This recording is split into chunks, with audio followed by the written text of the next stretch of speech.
All right. Get them in here and we'll be going.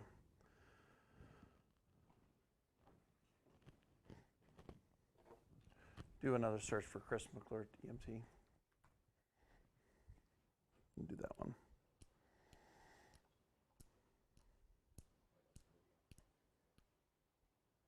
Oh, the live one.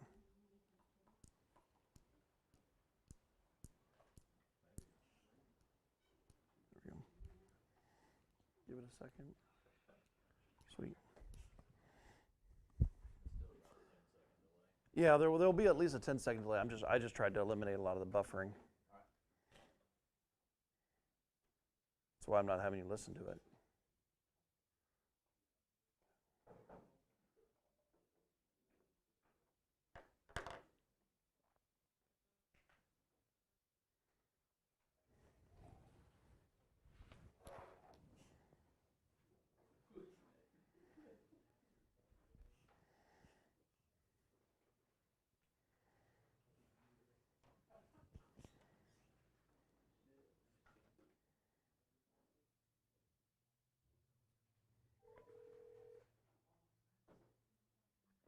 Yes, sir. Did you see the new link in my Teams?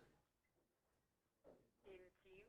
Yeah, I put a new link in Teams because I had to. It ended. I was offline for so long it ended the stream, so I had to start a new one. No worries.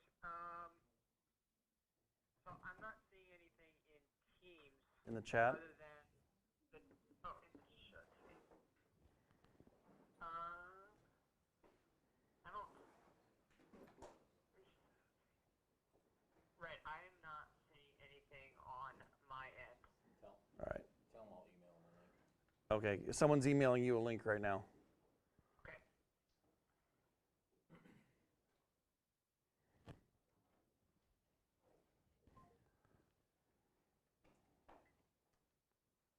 I wanted to reply to all, not dismissal.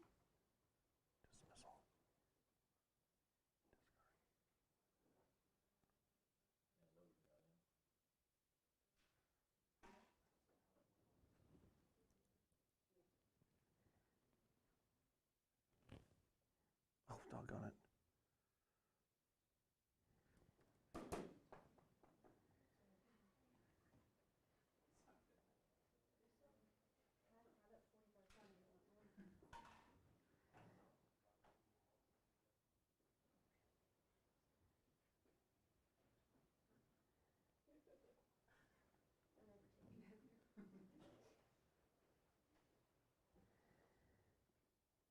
Kinsey, Birdkid, Lippet. Okay, everyone's here.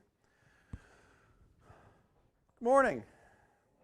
Now that we've gotten this thing, I'm doing things different with these guys because I can't sit here for 8 hours. It's just not going to work. I am way too animated of an instructor. For those of you that are streaming, if you have a question, Mr. Need here is going to be monitoring the chat for me. If you have a problem, let me know. I know the video quality is not that great for you, but you have the PowerPoints to follow along. I don't teach from them anyway because I hate death by PowerPoint. So is this my little mousy thing? Oh. I gotta figure out my buttons there. Oh, okay, cool beans. Cool beans. Anyway, we'll get to this shortly. We have plenty of time to do what we got to do today. For those of you who don't know me, my name is Lieutenant Chris McClure. I am a Lieutenant Station 73, Engine 373 on B Crew. I have been with the department for almost 16 years now. I've been a paramedic for about 15. I started my paramedic training before I came here. I got 3/4 of the way done with paramedic school, got hired by the city of Noblesville, had to quit, moved to Indiana, and none of it transferred, so I had to start all over. So I'm the insane son of a gun who did paramedic school twice. So I've been a paramedic for about 15 years. About 5 years ago, I became a registered nurse as well. I've spent 4 years working in an emergency room, and now I work in the cardiac cath lab at Riverview Hospital, working alongside the cardiologist. So I have a little bit of experience. I've been a primary instructor for a few years. My background was I did 8 years in the Navy as a nuclear reactor operator. After graduation, after 2 years of schooling, they asked me to stay and be a teacher for 2 years. So teaching is something I love to do. So I like to make class exciting. So this should be a lot of fun. Richmond. Yes, sir. Oh, Yeah. just now realized you're like the odd man out here. All right, well, cool beans. So anyway, that's who I am. Eventually I'll get to know some of you. We're getting so big that if you're not on my crew, I probably won't get to know you. I've got about 5 or 6 years left. But I love EMS. I love medicine. I mean, obviously I've tortured myself through 2 medic classes as well as nursing school. And it really is the largest part of what we're going to do as firefighters in suburban firefighting. I mean, I don't see a time when the city will ever accept the fact that we just want to be firefighters. We don't fight enough fire. We have to make ourselves more versatile, and we're smart. I mean, you're not dumb. You got here because you tested well and because you performed well. I know right now you guys are probably feeling a little overwhelmed with the amount of stuff that you're looking at with EMT class. A couple things. Yes, there's a lot of information, and we're throwing it at you pretty quick. Over the course of 6 weeks is a fairly short time. Most people do EMT class, they do 1 or 2 nights a week for about 6 to 7 months. So they have a little bit more time to digest the information, whereas we're giving it to you in 6 weeks. Every one of you that is here is capable of passing this class. We have a 100% success rate in passing our EMTs from this group of this cadre of EMS instructors, okay? We'll get you through it. All we ask is that you put forth the time, put forth the effort, and do what we ask you to do, and you'll do just fine. So there's that. You can breathe a sigh of relief, okay? You're not gonna die because of EMT class. That being said, if you are struggling, if you are having a hard time with it, I wanna know about it. Okay, so does Captain Hansen. Sorry, Captain Hansen. He wants to know about it as well. But I'm stuck on station for 24 hours. If you need help or need tutoring, give me a call. Station 73 on B Crew. I think you all have crew calendars now, or you can fire me an email. I am more than happy to help get you over whatever you're struggling with. As you meet various other instructors, there are some that are just really, really good at teaching. I don't know if is Todd Watson on the list. He's a really good one. Chief Mackey is a good instructor. Lots and lots of good knowledge. Lots of paramedics with 15, 16, 17, 20 plus years of experience that are going to be teaching your class. So that being said, we have to get through some of the drudgery of the class. It's like every class you take in the fire service going on forward is always going to have like the first chapter, history. Second chapter is always like safety. And it's the same chapters in every book that you get, whether it's Fire Officer Strategy and Tactics, Fire Officer 1, Safety Officer, all the classes. Fire Instructor 1 even has big sections on the history of fire and safety. So we've just got to get through these lectures. I pace. I hope you guys notice that. That's why I'm doing this different, because I can't live behind that computer screen. Death by PowerPoint is my nemesis. I can't stand to sit through the lectures, and I can't stand to give lectures that way. I like humor. There's a little bit of firehouse humor. I hope no one is easily offended. 8 years in the Navy and this many years in the fire service, you tend to become a little crude from time to time. Not bad.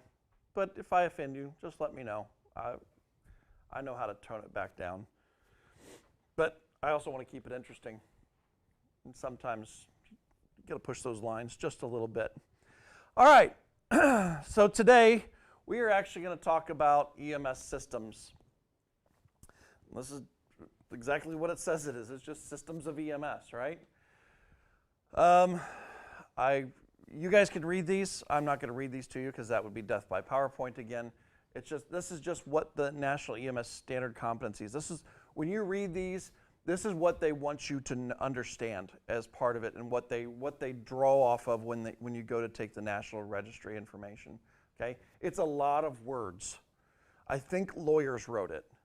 Okay, not people that are actually doing it. But what you're gonna talk about is the EMS system, safety and well-being, and all that other good stuff. So when we talk about it, here we go. EMS systems and history of EMS, roles and responsibilities. Who knows, out of all of you guys, you all know who Johnny and Roy are? Johnny and Roy, anyone? Show me hands. Who knows who Johnny and Roy? I got one.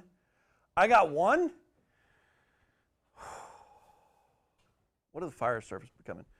Emergency, the TV show? Anyone? The late 60s? You guys heard of it? That will be required watching when if you come to my station. It is, Johnny and Roy was an emergency, and the two stars of it, Johnny and Roy, were firefighters for LA County in the show, were firefighters for LA County, who were some of LA County's first paramedics in the late 60s, early 70s. And it was a TV show, and it was a TV show that was designed to bring public attention to fire-based EMS and EMS in general. And they lit a fire for emergency medicine because they did all the cool rescues, and it's very much a late 60s, early 70s drama TV show. But a large number of us guys like me and some of these other guys, those were our idols growing up. I remember my dad was stationed in Germany in the late 70s and early 80s, and emergency was the one. We had one channel to watch. We had to dial and we didn't have remotes. I was the remote, but we had one channel to watch in Germany, and whatever happened to be on was there. Cartoons started at 6 o'clock on Saturday morning. That's when I had from like 6 to 9 o'clock were my cartoon hours. We didn't have Cartoon Channel or anything like that. But after cartoons was over, Emergency was on. And I had to watch Emergency because I wanted to be Johnny and Roy. I wanted to flip the little plastic tops, and you'll get to see you'll see what I'm talking about when you're covering assisting the medics. So we're going to talk about history of EMS and the role of the white papers and some of the other stuff that's gone on. We're going to talk about how the responsibilities that you're going to have and the roles that we play and the different levels that we're going to talk about. There's different levels. You are learning not the most basic level. The most basic level of EMS is the first responder. We're going to teach you the EMT basic. And then there's advanced / intermediate in some areas. And then we have the paramedic, paragods as you were, and the different levels of paramedicine. And we're going to talk about quality improvement because we always look at, that's why we do a lot of our reports the way we do them, is because we can look at our metrics and see how we're doing. Public safety. We're going to talk about research and data collection and public health. Yep. So EMS is a system, emergency medical system. Some of these slides are pretty obvious, right? Am I losing you already? No? Okay. All right, EMS system is a team of healthcare professionals, okay? From the police officers and the first responders to the EMT basics to the paramedics to the nurses and the doctors in the ER or the flight crew. It's a system. It's a system designed to work together to get people from emergency medical conditions to where they need to get for definitive treatment. We provide emergency care and transport to get them to that definitive care. One thing we talk about is we are not definitive care. Definitive care in a trauma situation is a surgeon with a scalpel and sutures and the knowledge to fix a broken body. We are an adjunct to get from the emergency to the definitive care while providing stabilization and treatment for what we can treat on the external portion of the body to the hospital where they can take care of all the other broken stuff. We are governed by state laws. We're governed by EMS Commission regulations. We are governed by laws that concern what we can and can't do on the streets and what our scope of practice is. So we're regulated as a government, by a government body. And when we finish this, you'll be able to take the National Registry of EMTs exam. Okay, it's a computerized test. Have you guys heard about the NREMT? It is. It is not your standard kind of test. It is a test designed to see if you meet a minimum standard, and then it shuts off. Okay. Usually it's, I don't know how the basic one is, but I've taken a couple of them in my life. I took my National Registry for paramedic when I became a paramedic, and then I took the Emt Class exam for nursing. They are tests that are designed that they want to make sure that you meet a certain level of knowledge in the various areas, and then once they determine that you have the probability chance of passing the test, or that you have the amount of basic knowledge required, it just turns off. So there's no grade. You don't find out, oh, I got 100%. No, you find out, I got 75 questions and my test shut off. Or I went 250 questions and my test shut off. The National Registry exam, most people will finish somewhere between 75 and 125 questions. In my unscientific polling of students that I have taught, 75 to 125 is fairly normal. You could be that one person out of every so many that has to take the entire test for quality assurance purposes. That happened to 2 of the nurses in my nursing class. They had to take the entire 250 NCLEX exam, and they thought they were just, I mean, by that time they thought they were, what do you mean? And the questions are worded to make you question yourself. Again, you're going to have the knowledge. We're going to teach you about the ABCs and how that is so important, especially when it comes to the EMT exam. When they have their arm falling off, but they're not breathing, which is more important, right?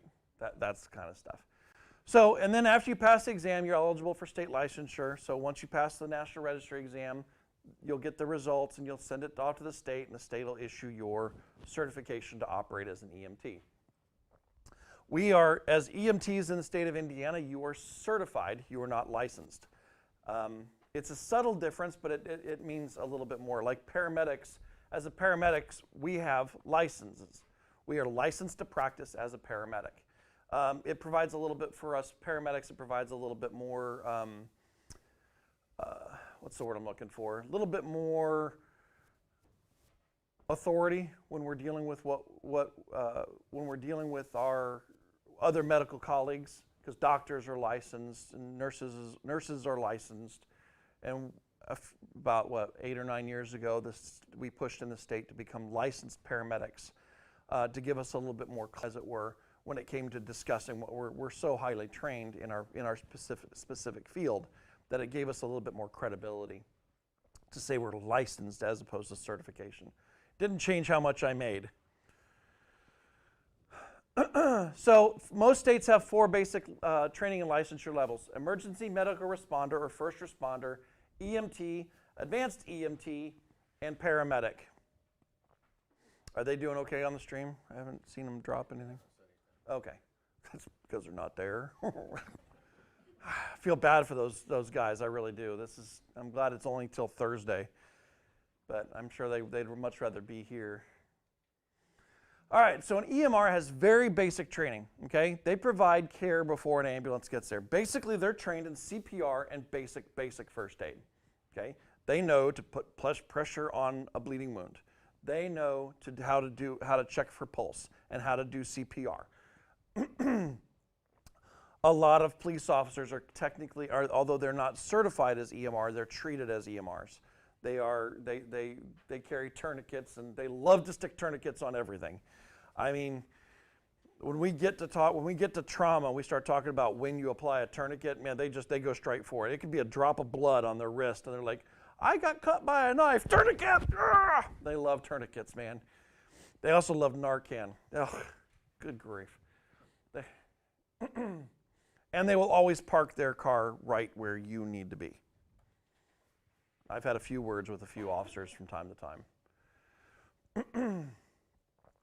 As a matter of fact, a little story of that, I had on Saturday morning or Saturday afternoon, I had a drug overdose. Guy was sitting in his $80,000 Land Rover in front of a building, just gorked out in the front seat his friends that were inside the building said they came out and they found him that way. They said he had snorted heroin inside the store earlier. Like, great, okay, good. Anyway, the cop runs up. We pull up pretty much at the same time as the police officer shows up. And I know this officer, he's a great guy. And he is all about checking the guy's pulse, and he's breathing, and I see him digging for his Narcan. I'm like, hey, hold on, I got this. Why don't you just kind of go and secure my scene for me and do that stuff? He was all worried about giving Narcan. He didn't even realize the engine was still running. He hadn't checked to see if it was in park. I'm like, we start pulling this guy out, and if it's not in park, the car is going right into the side of the ladder truck. I wouldn't be happy. Anyway, so that's part of scene safety size up stuff that we'll be talking about. But anyway, they are, I love my brothers in blue. I do. We have some great police officers in the city of Noblesville. They will go to hell and high water for us. They're awesome. But they are very basically trained, okay? And they will revert back to that very basic training as they go through things. An EMT, which is what you guys will become, has training in basic life support, which means we teach you how to use automatic external defibrillation, airway adjuncts, an adjunct is something just to help. Nasal pharyngeal airways, oral pharyngeal airways, we teach you how to do that. And we'll also teach you how to assist with certain medications, nitro, aspirin, inhalers, that kind of stuff, EpiPens. You'll be trained to help patients with that. As time is going on, we are finding that we're starting to get to the point where EMTs will actually, instead of just be assisting with medications, with certain medications, we're actually having EMTs give medications. In the state of Indiana, you can give aspirin. It used to be you had to help them with their aspirin. Now we actually carry aspirin, and the state recognizes you're allowed to give aspirin. You're allowed to check someone's blood sugar level. You're allowed to give oral glucose. You're allowed, to be honest with you, you're allowed to give oxygen. How many of you think that oxygen is a medication? Put your hand up. Okay, good. Oxygen is actually an administration. Can you ever give too much oxygen? Yes, you can. You can give too much oxygen to a patient. So it has to be used judiciously. You have to give it at the right levels. An advanced EMT is training in certain aspects of the ALS, which is the paramedic level. That includes they can start IVs and they give a certain number of emergency medications, cardiac-related, generally like nitroglycerin. They can also do epinephrine for cardiac arrest and several other medications. They can run a cardiac arrest code. One thing behind that is it's very hard to make someone who's dead more dead, right? So we feel we can train them to give certain medications in those scenarios because really it's life or limb. We would, and this is being used in a lot more of the very rural areas where they can't afford to go to a full paramedic level with narcotics and everything. This is a bridge because it takes so long for them to get, takes so long for a paramedic level person to get there. So, and then we have paramedics. They have extensive advanced, ALS stands for Advanced Life Support. We can perform things like endotracheal intubation, emergency pharmacology, cardiac monitoring, and other advanced assessment and treatment skills. Cardiac monitoring is one of the things that we do a lot of. It is one of the biggest modules that we cover in paramedic school.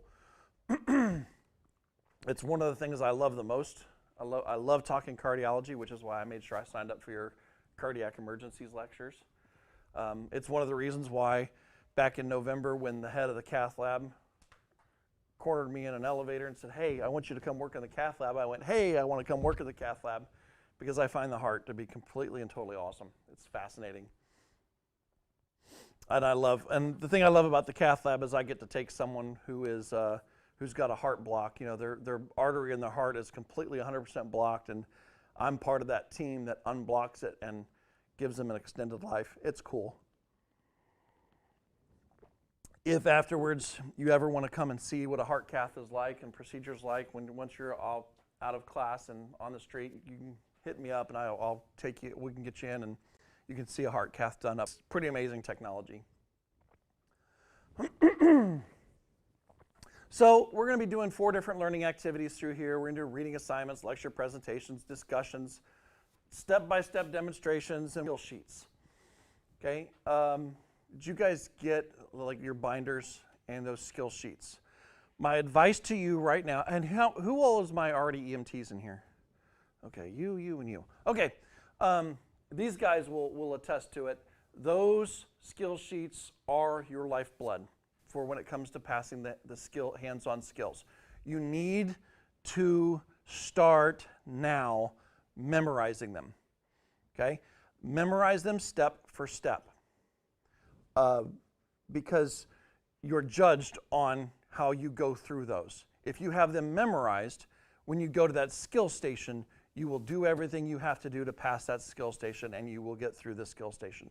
When we do skills evaluations for you at the end of the course, there's no trickery involved in that. We're not trying to make it harder for you. The scenarios are basic. Basic as in what you will see in the field without all the extra drama that comes with it. So as we do these skill stations and as we go through the next 6 weeks, every time we do skill sessions, you have those papers out. Be memorizing them step by step. First, my 3 existing, what's the first step? BSI is a scene safe, right? Scene safe, BSI. 15 years, 16 years later, it's still ingrained in my head. BSI scene safety. I audit my hands. It's like I'm like a robot. BSI scene safety. Put my hands up. This is what you do to say I got my gloves on, because that's your BSI, body substance isolation. And then we'll do the skill sheets, and then we'll do some case presentations, scenarios, to make it interesting, to help you critically think your way through the skill sessions that you're doing. So, EMTs are the backbone of the EMS system. Okay, you guys are what the basic is what everything else is built on. We provide, as EMTs, we provide emergency care to the sick and the injured. Some patients are in life-threatening situations. Those are the ones that get your heart pumping. Yeah, you know, that guy who's not breathing, overdosed, knocking on death's door. The pulse is starting to weaken. He's turning blue. He's not breathing. And you go from that nearly dead to wide awake. Or on the other side of the coin, and we all know that's self-induced, right? There are mental problems associated with addiction, and you never want to downplay that, because you're not, when you have someone who's overdosed, haven't been in their shoes. You don't know what drove them to that in the first place. So we're always compassionate. We kind of make fun of them at the station every now and then, but always be compassionate about it. But then on the other hand, you have someone who's laying in their bed, covered in sweat, pale, cold, diaphoretic, which is the covered in sweat, and completely unresponsive, barely breathing. And you walk up and you check their blood sugar, and you see their blood sugar is a grand total of 25. And you assist the paramedic in starting an IV and getting out his glucose, and you watch that patient go from on death's door to wide awake, talking to you, signing an SOR saying, yep, I'm a type 1 diabetic, my blood sugar got too low, I'm good now, these people are going to watch after me, I'm going to eat something, and you walk away going, I saved a life today. As a paramedic, I've saved more lives by that than I have by anything else. Waking people up with low blood sugar. And I'll be honest with you, it's one of the most fulfilling. Because, they're diabetics. They didn't ask to be a diabetic, especially when they're a young kid. Type 1 diabetic is someone whose body just doesn't produce or use their own insulin. It's not their fault, and it's not their fault that they're brittle. Sometimes it just gets away from them. Some of the subjects discussed in this text include scene size up. We're always going to talk about scene size up, because scene size up is dealing with safety first. Ooh, cardiac arrest over Westfield gas station. Scene size up, it deals with safety first. First and foremost, you're looking out for you and your partner, right? Because if you're injured, if you get taken out, then you can't provide medical care to those other people that are involved. So you pull up on a hazmat situation, there's a big cloud of chlorine gas floating around. You don't just run in there to grab the people, because then you become a casualty yourself. And then we're going to talk about patient assessment. We're going to talk about using our eyes, our hands, our senses to determine what is going on with this patient from head to toe. We'll always work from head to toe because all the important stuff is like right here and right here, right? We can live without fingers and toes and arms and legs, but we can't live without our heart, lungs, brain, neck, circulatory system. Then we're going to talk about, we'll be doing treatment. What can we do for this patient? The patient with low blood sugar, we can give them glucose. The patient who's having an allergic reaction, we can help them with their EpiPen. Or we can give them oxygen because they're not breathing well. So we put them on a non-rebreather at 15 liters a minute to get their oxygen levels back up to where they can acceptably function. And then we're going to talk about packaging. That's how we get them from laying on the ground or stuck inside the car to safely onto a backboard, onto the cot, into the back of the ambulance, and to the hospital. And then we're going to talk about EMS, kind of EMS as a career. Well, yeah, EMS as a career because, look, you're going to be doing it. This is it for at least 20 years. For most of you, it'll be more than that because you can't draw until you're over the age of 52. I started here when I was 31, so I only have to work like one additional year before I can draw. But when you get to be 47 years old, you start to feel it. All right, well, I know Russell is he's like 3.5, 4 months older than my son. I'm feeling old with this group of people here, just so you know. All right, licensure requirements, they vary from state to state. Generally, to be an EMT, you have to have your high school diploma. You have to have proof that you've been vaccinated. Typically, the vaccination is like EMT, or is like hepatitis B. I don't know if I've ever dealt with a patient that is a known case of hepatitis B, but I've seen a lot of hepatitis C, but there is no vaccine for hepatitis C. But they also want to make sure you've been vaccinated against MMR, rubella, all your childhood vaccines as well, because you may come in contact with those kind of diseases that could be life-threatening for you if you're not vaccinated. I'll throw my little plug in here, right? The studies that are coming out on the Pfizer and Moderna vaccines are phenomenal. Like Pfizer's Israel study shows 96% non-transmissibility, which means 96% of the people that got COVID, even though they had, or that got COVID after they were vaccinated, didn't transmit it to anybody else. And there was something like 80% of the people, 85% of the people who had vaccinated didn't even get COVID. So the numbers are really looking good for those kind of vaccines. If you ever have any questions about them, let me know because I've studied the crap out of them. I am not an immunologist, but I look into the actual science, the numbers, the way they work. So I strongly encourage you, if you haven't gotten it, it's up to you, but I strongly encourage you to do so, especially speaking as someone who got it. I took my first vaccine and then I got it a week later, and I was miserable. And I have slight asthma, so I was always at risk. But I was miserable for about 7 days on that borderline 92% oxygen level. I have to go to the hospital. I think that my symptoms were a little bit less because I'd already received the first line and had about 7 days. But, anyway, off my soapbox. You have to usually perform a background check and drug screening, all of which you have done, or you wouldn't be sitting here. And you have to have a valid driver's license because you can't drive an ambulance without a driver's license. You'll have to complete required courses, exams, mental and physical abilities to do a job. That's what we call the didactics. And then you'll have to comply with state, local, and other rules and provisions. You're going to have an understanding of the American Disabilities Act. We have to, this doesn't really apply to us very much, but protects EMTs with disabilities who are seeking employment, may require modifying work environment, how it's performed. My favorite story of the Disability Act is a firefighter over in Baltimore, I think it was. I have to look him back up. Baltimore, he was involved in a row house fire where there was a collapse, and he was pinned, and he ended up losing a leg and an arm, and he was near completion of paramedic school. And they worked with him and when he finally got back, he wanted to continue to be a paramedic. But it's very hard to intubate when you only have a prosthetic arm. And he found a device called the King Vision, which is one of the things we carry in our medic boxes here, and he can intubate one-handed. And his service went to that just in order to facilitate him because he wanted to finish it. And I love it because I have a 100% success rate on my intubations because of it. It's a phenomenal tool. I love it. I'll show it to you someday when you're on station with me. All right, so overview of the EMS system. Coffee.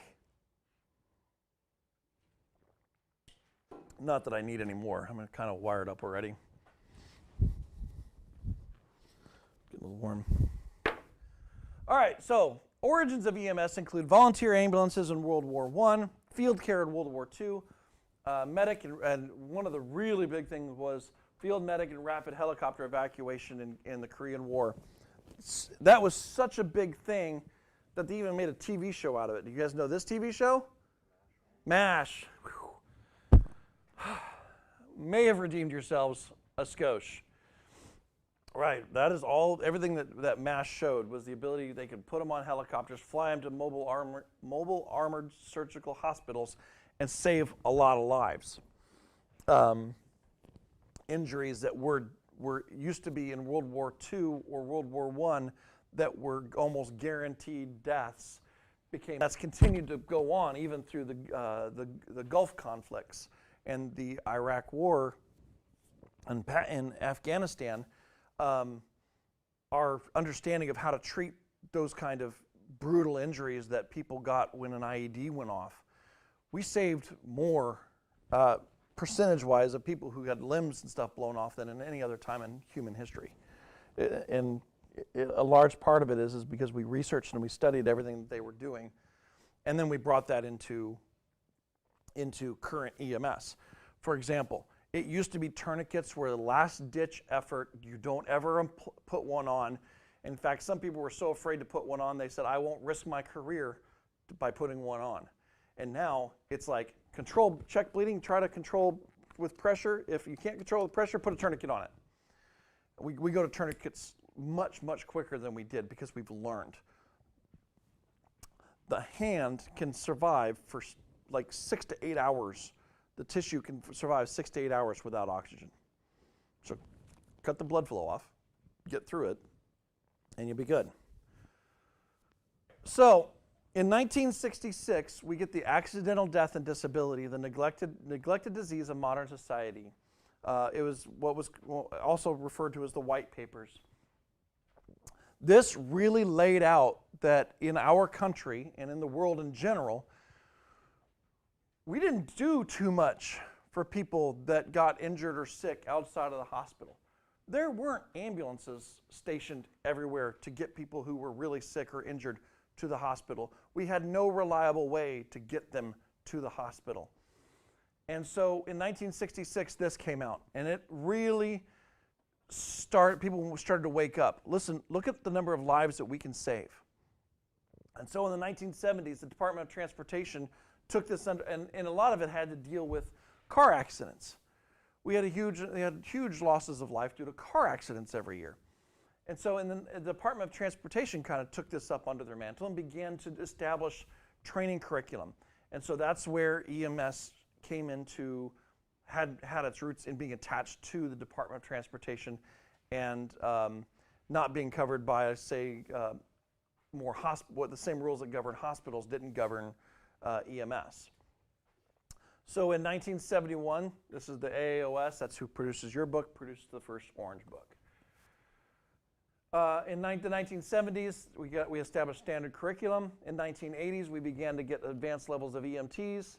And then in the 1990s, we began the EMS agenda for the future, which I can't believe it's been 30 years, but we really need something right here.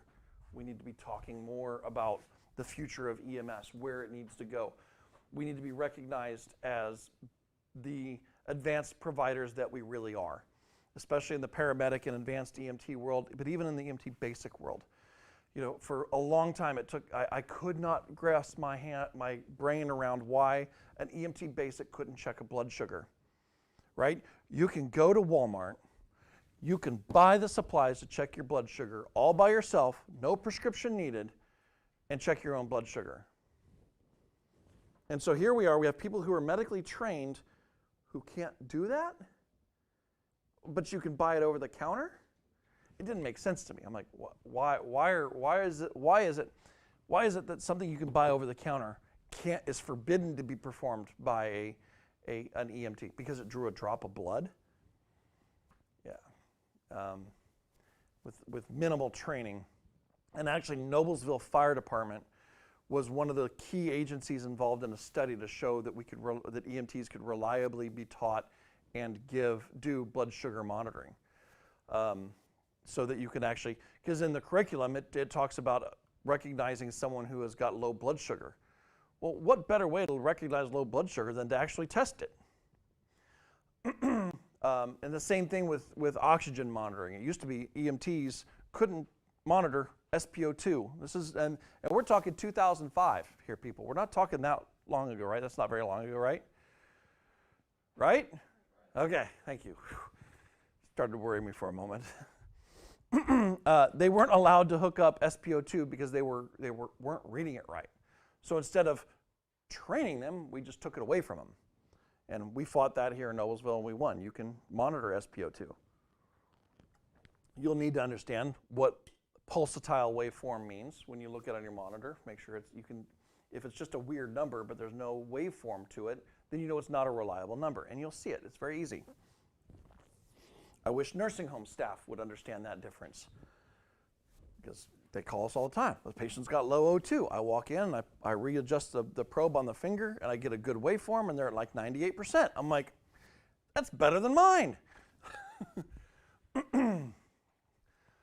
All right, so levels of training on the federal level, we have EMS scope of practice model provides the guidelines. On the state level, this just means the National EMS scope of practice kind of lays out what EMTs, paramedics, and stuff can do on a national level.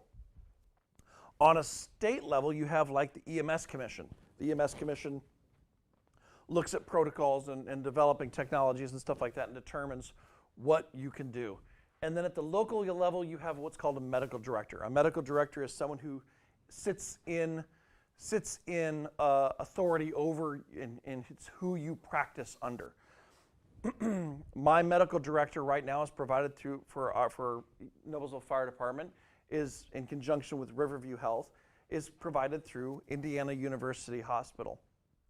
And Dr. Ferris is our medical director.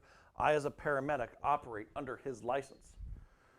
So if he doesn't trust me as a paramedic, then he will refuse to allow me to operate under his license and I have to go somewhere else. Until I can find a medical director that would like me to. Fortunately, Dr. Ferris likes me and he doesn't forbid me to practice.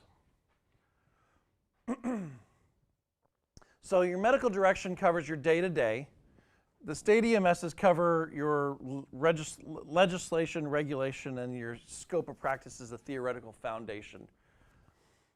This is why EMT basics in some states could do a lot more than in others. When I was an EMT in the state of Illinois, in rural Illinois, I could give breathing treatments, albuterol breathing treatments, because the nearest paramedic was 25 minutes away. And as an EMT there, we carried EpiPens to administer to patients having obvious signs of anaphylaxis because a paramedic was 25 minutes away when seconds count. So we didn't have, I lived literally in Podunk. There were 750 people in the town I lived in. Birthplace of Ronald Reagan, Tampico, Illinois, greatest president ever.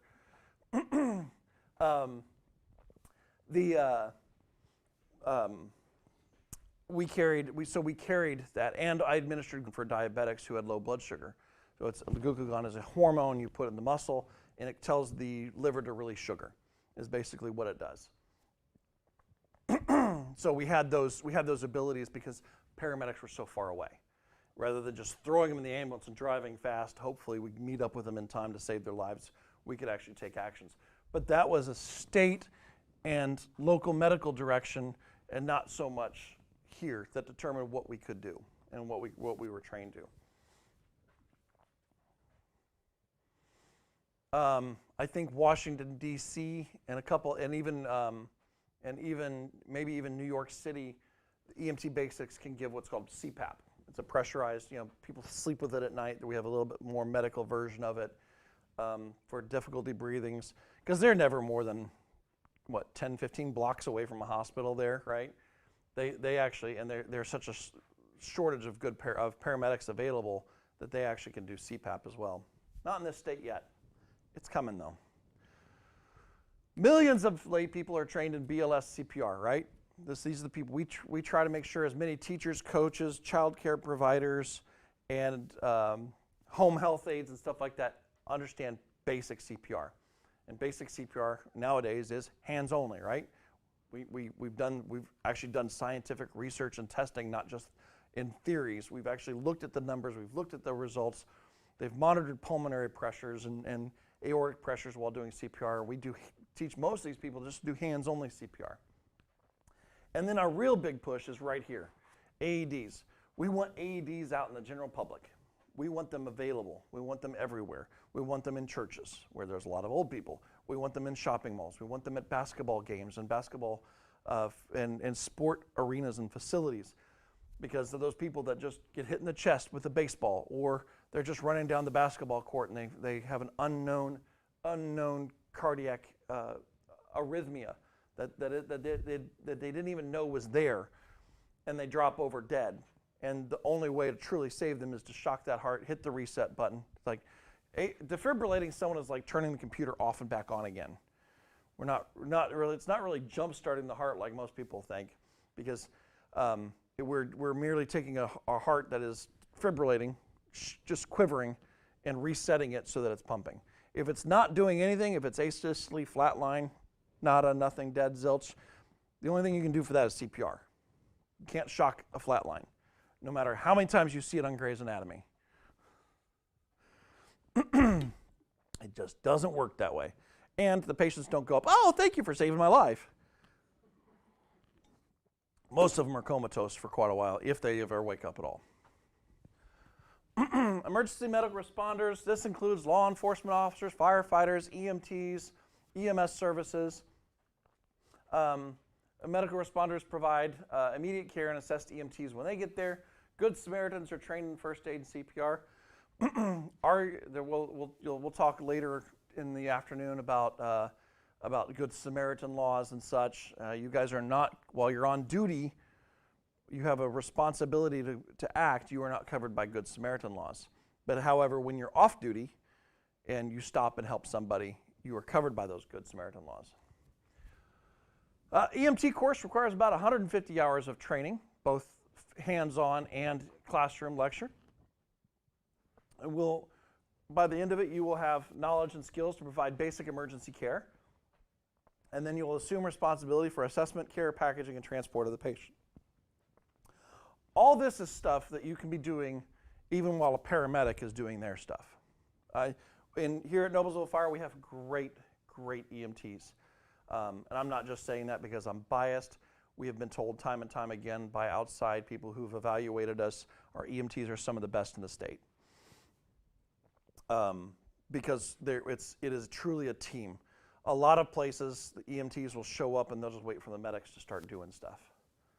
But here, everyone jumps in. Everyone knows their job. On a cardiac arrest as a paramedic, my job is to delegate jobs and its responsibilities. I don't even have to set it up in advance. With our crew, my guys know someone needs to do airway, someone needs to do compression, someone needs to break open the box and attach the defibrillator. I don't even have to tell them. They just look, they see what needs to be done, and they do it. While I'm starting an IV, establishing my endotracheal intubation, getting the relevant history I need to understand what may have caused this patient to go into cardiac arrest. You're joining some really good EMTs at this department. Advanced EMTs, we're kind of duplicating slides again here. Again, IV therapy, advanced airways, number of medications that they can give.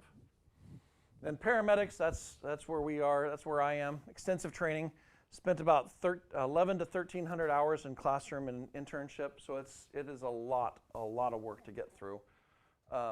It's well over a year of solid work. 1,300 hours, I think I logged, because I had to turn it in for my GI Bill stuff. I think I logged almost 1,600 total hours in training and everything else. And it covers a wide range of ALS skills, not only from the trauma aspect, but the medical aspect, the cardiology aspect. It's pretty intensive what you end up. So components of our EMS system. There's 14 components, and this is what makes the system a system, okay? We back in the early first slides, we talked about how EMS, emergency medical services, or emergency medical system, it's a conglomeration of everybody, from the responder to the doctors. So we have public access is our first one. You can't have an EMS system unless you have it's available to the public, right? You can have an EMS system in the rural most region of Congo, but if they don't have public access to it, then it's not really a system, right? If you have clinical care, you have the ability to take care of them. Medical directions, somebody's calling the shots. Integration of health services, information systems, computers, softwares, paper. And if you don't have computer and software and internet, then it's all done on paper, but way to get information out. We talk a lot about prevention, and we're doing more and more of that in Noblesville with the community resource paramedics. Indiana is doing a great job of bringing those systems into line, and we're doing a great job in Noblesville of helping prevent fall prevention, overdose prevention, interventions on mental health issues before they get to the point where they decide to try to take their own lives. Here's a big key component of it, EMS research. We're doing more and more to see if what we're doing is actually working. We're looking at fact-based. We're looking at studies that show placebo groups and control groups, as opposed to just saying, hey, I had this patient that I gave this drug to, and he walked away from the hospital. Right? We're getting to the point where we're trying to prove that correlation does not prove causation. So just because you gave a medicine and somebody walked away from the hospital doesn't mean that that works for everybody. We have to figure out why it worked for that one and why it's not working for everyone else. And we end up finding out that sometimes treatments that we thought were great, like giving high flow O2 to everybody, was actually causing more problems. And so now, the curriculum is slowly coming around to get in line with this, is that we titrate our oxygen so that they're 96 to 98% or greater than 94% on their SpO2, because 100% is over-oxygenation, producing free radicals and causing more damage. Human resources, communication systems, legislation, regulations. I think those are all speak for themselves, right? Any questions? Didn't think so. Prevention, EMS research, communication systems, and evaluation, finance, public ed, and education systems as well. Okay, a large amount of what we do now is a lot of public education to prevent people from calling EMS if they don't need to, or prevent them from ever needing to call EMS through public education. And that's how it all works together. There's a nice picture, round circle of life kind of thing. Yep. Moving on. All right, so public access. This is the 911 system. Access to public safety, right? This was key. I remember when I was alive when the 911 system came about. I remember it being a big deal. I was in Davenport, Iowa, where I was growing up at the time. It was all a big deal. You can now call 911 to get help for police and fire emergencies. It's a big deal. Dispatchers that are on the 911 system to obtain information and get the right resources going. Emergency medical dispatch system provides medical instruction to people who call. For example, somebody calls, they're a 55-year-old male, crushing chest pain. They ask questions. Do you have a heart history? No. Do you have nitro? No. Do you have aspirin? Yes, I have some aspirin. We want you to take that aspirin. Aspirin is proven to help. It's not a blood thinner per se, but it's an antiplatelet aggregate, which means it prevents platelets from sticking together. And if you can prevent platelets from sticking together, you can help prevent clots from getting bigger. So the dispatcher will then selects the emergency system, and the system may range from police to fire to ambulance services or even to private services in some areas. In some areas, it'll just go to a private ambulance service. Our newer technologies, your cell phones, all of your cell phones are required by law to have the ability to transmit its location when you dial 911. It is not a feature you are allowed to turn off anymore. And areas that have enhanced 911, E911, have the ability to receive that GPS signal to help direct responders to your actual physical location if you're somewhere where you can get a GPS signal. All falls apart after that, and then they have to start pinging. And describe the pieces of equipment, the clinical care, the scope of practice, familiarizes you with your primary service area, the ambulance controls. You got it, yeah. HR, everyone loves HR, right? Holly Ramone, great. Love you, Holly Ramone. Not that she's going to watch this, but focuses on people who deliver the care, compensation. Efforts are underway to allow EMS providers to move from state to state. That's, part of that is the national registry, becoming a national registry EMT basic or paramedic.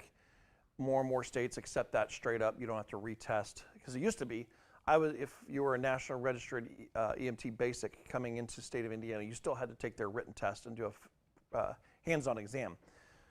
Didn't make any sense, but they're trying to. Much like the way my nursing license from the state of Indiana is good in like 43 states now, and it's very close to being all 50, including the Virgin Territory, or our territories like Puerto Rico, Virgin Islands, and District of Columbia. I hope in the next 5 to 10 years, I can go literally just take one license and operate as a nurse anywhere. I hope someday that it's the same way for paramedics.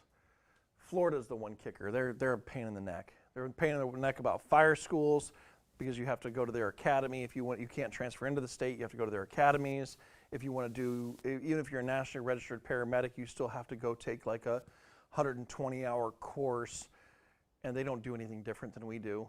It's just someone in their laws systems is messed up. We talked about the medical director. He's who authorize EMTs to provide medical care in the field. We have standing orders and protocols. It's a book. It kind of gives you a whole bunch of if-then. Your patient is unconscious, then check airway. If breathing, then go here. If not breathing, then go here. It's kind of like a flow chart type thing. And it gives you what you can and what you should do and what you can't do during specific situations. The director acts as a liaison. Okay, he's there. They're reviewing our runs. They look at our run reports and our narratives, and they say, okay, this was really good what you did here, but you might want to look at doing this. And I appreciate that. I had a patient that it was going very badly for the patient not too long ago, and I kind of took a chance and went a little bit outside of my protocols to intubate this patient, because it was just me. I was the only paramedic, and things went bad when I got her in the back of the ambulance. And my narrative didn't really fit the picture. I was having a hard time painting the picture. So the medical director came out and talked to me, and we sat down, and he was like, and once I explained in verbal terms what I had, about 5 minutes into the meeting, he just closes his laptop and says, okay, great. Yeah. Now here's what you may have wanted to do instead, but I totally understand why you did what you did. And they may be offline. We have two different ways we look at our medical control. One is offline, which offline is our protocol book. Online is, hey, I've got this situation here, doctor, and I don't know what to do. I'm going to call you because you have a lot more training and stuff than I do in this. And where we use that the most is with signatures of refusal, when a patient doesn't want to go to the hospital, but they're drunk. But we feel they're not so drunk. I mean, they just need to go sleep it off, right? And we all know somebody who's been there or seen that. They're not in danger. I mean, they're not slobbering all over themselves. They can tell you who they are, where they're at, what was going on. Yep, I'm out celebrating my buddy's birthday. I've had a few too many drinks. I stumbled and I fell and hurt my wrist, but I'm okay. Someone else called 911 for me, or the police officers on scene called 911 for me. I don't want to go. pick up the phone, you call, hey doctor, because this guy has alcohol on board, I just want to run this by you. He doesn't want to go to the hospital. He's alert and oriented ×4. His only injury is a wrist injury, no deformities to it, just a little bit of a bruise. He's refusing treatment and transport. What do you think? Well, as long as they're alert and oriented and they don't appear to have any problems, are they going to be with somebody else for the night? Yeah, he's going home with his wife who's here to drag him home. Okay, then I'll authorize the SOR. That's the most common interaction that we have with our online direction. But if there's, and that's the beauty of it. And if there's ever a point where you don't know what to do, or you don't know which, say you're not sure which hospital you need to go to, you can always call the medical direction and get that advice because they're there. It's usually one of the ER physicians at Riverview that we call. We just say, hey, I need to talk to the doctor. How much more do we have? Lieutenant, is that mainly by just actually calling them up on the cell phone? We usually use the radio here because our radios are encrypted. The Motorola's, our med channel to the hospitals are all encrypted. So even if someone could get into them, they can't get any patient information from it. And on those radios, if we're bringing in, when I'm bringing in like a stroke alert or a STEMI alert, where I think my EKG is saying this person's having a heart attack, they need to go to the cath lab right now.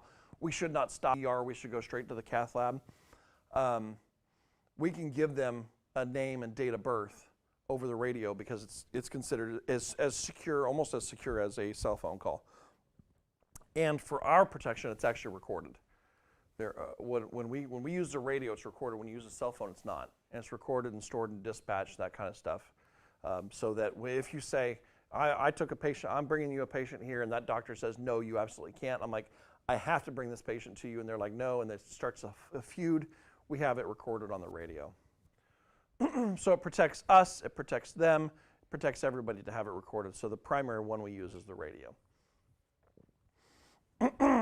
All right, senior EMS officials handles tasks like scheduling personnel, budgets, purchasing, vehicle maintenance. We're going to finish these last two slides and take a quick break. Pre-hospital care is coordinated with the hospital.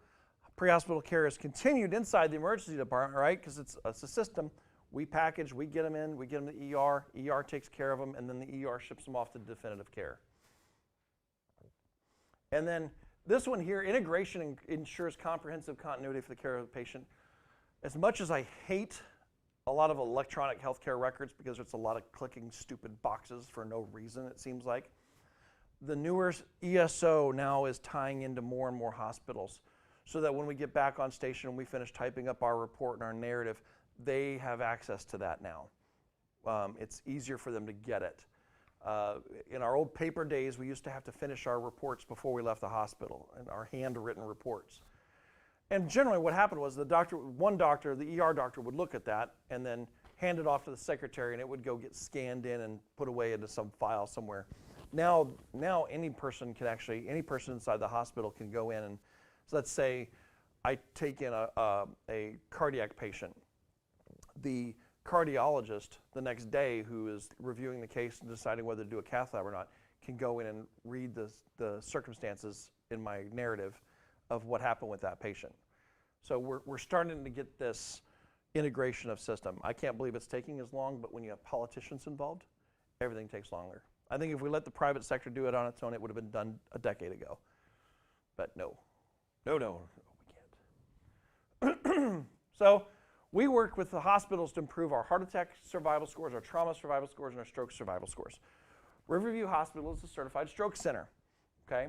They are also a 24-hour PCI cath lab facility, but they are not a trauma center, okay? We have trauma centers located at St. Vincent's 86th Street, Methodist, and Eskenazi. Those are our level 1 trauma centers.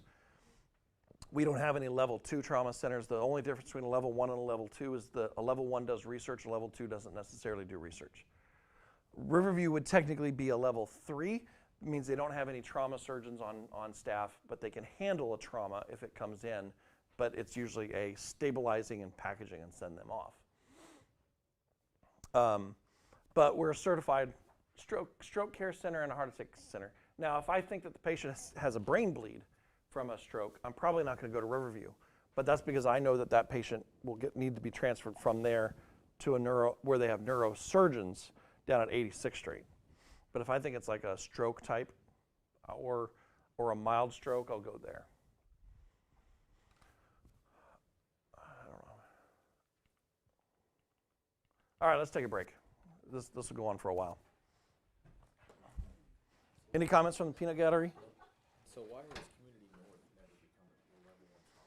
It's expensive, and Community North is mostly mostly a private hospital. So there's no mandate for them to do it. I think St. Vincent's became one purely because they saw dollar signs, and they were a big enough system to handle it. Okay, you guys transport to Community a lot? Yes. Yep. Because patients want to go there. I don't like to go there because it takes me out of district. It takes my apparatus out of service for longer. But Or St. Bede's or wherever, but. yep. But if that's where a patient wants to go, then we do a better job of letting patients tell us where they want to go than most places do. We do more.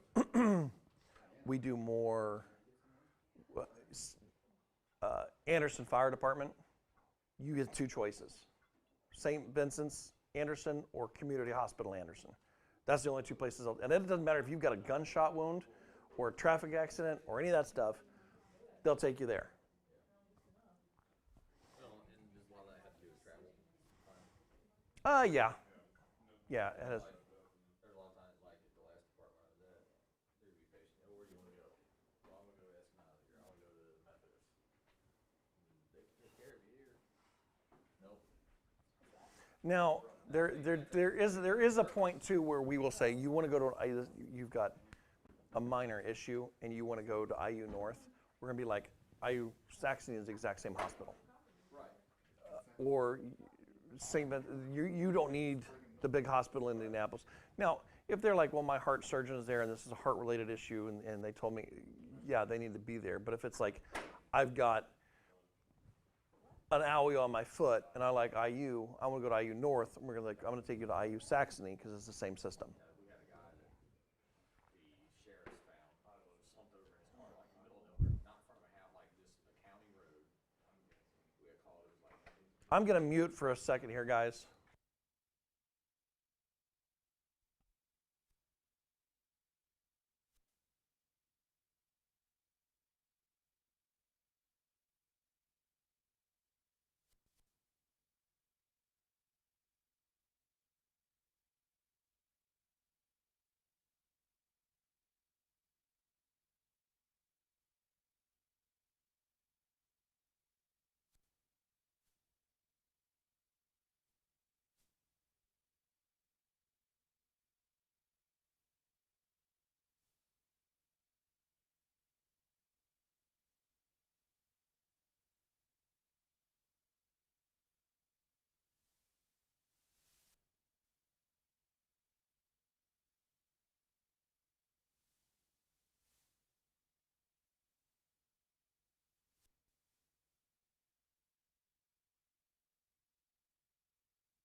And we're back live.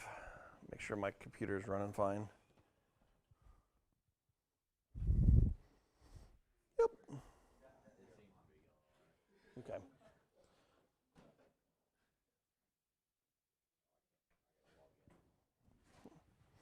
All right. Okay, so now we're looking at, as we move into the future here, the EMS system is starting to look at mobile integrated healthcare, and this is where I think we need to take the future of EMS document that came out in the 1990s and upgrade it a little bit so that we get more of mobile integrated healthcare. We start taking healthcare to the people instead of making them come into the hospitals and take up room in the hospitals when what they need is someone to just deal with them at home. It's a new method of delivering healthcare. Like I said, we're getting there. We're making progress towards it. Of course, hospitals and stuff like that are dragging their feet because it may mean lost revenue for them. But I know certain community type hospitals where they take care of, people are going to the ER for a hangnail. They're much more on board with this because it allows them the opportunity to take care of people outside and not take up valuable space inside the hospitals.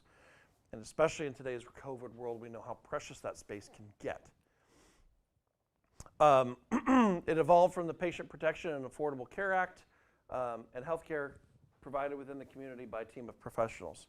So, is that in the future going to be all paramedics? Is it going to be nurses riding out in little pre-hospital little vehicles? We don't know, but that's what we need to define. I do know that in the United States, we're one of the few countries that operates an EMS system that doesn't have doctors going out on calls a lot. In England, doctors and nurses are on the ambulances a lot. It's just not something we've embraced here in the States. Maybe it's because we don't have enough doctors per capita. I know we're hurting for doctors, we're hurting for nurses just to staff what we do have. So maybe that's driving it. I don't know, but it's always seemed a little odd to me that we don't have more physicians out on the streets. Mobile integrated healthcare creates additional levels of training, paramedics, community service paramedics, which is what we're starting up here starting last year here in Noblesville, as well as Fishers and Carmel and Westfield, and pretty much all of Hamilton County has kind of embraced this concept. I would say we were probably a little slower at it because no one wanted to fund it. It's not a cheap program to run.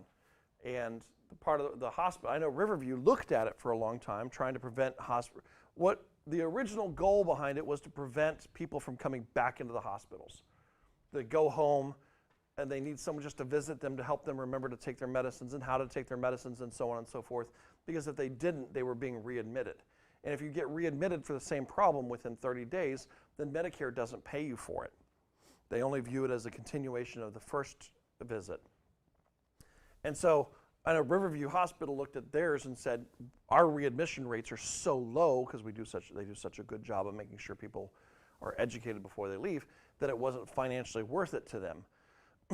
But now because of COVID, there's been a lot more push to go, oh, well, maybe we should start doing this. Especially when you can go and evaluate someone who's, well, my COVID symptoms are getting worse. Well, we put an SpO2 on them, they're 96%.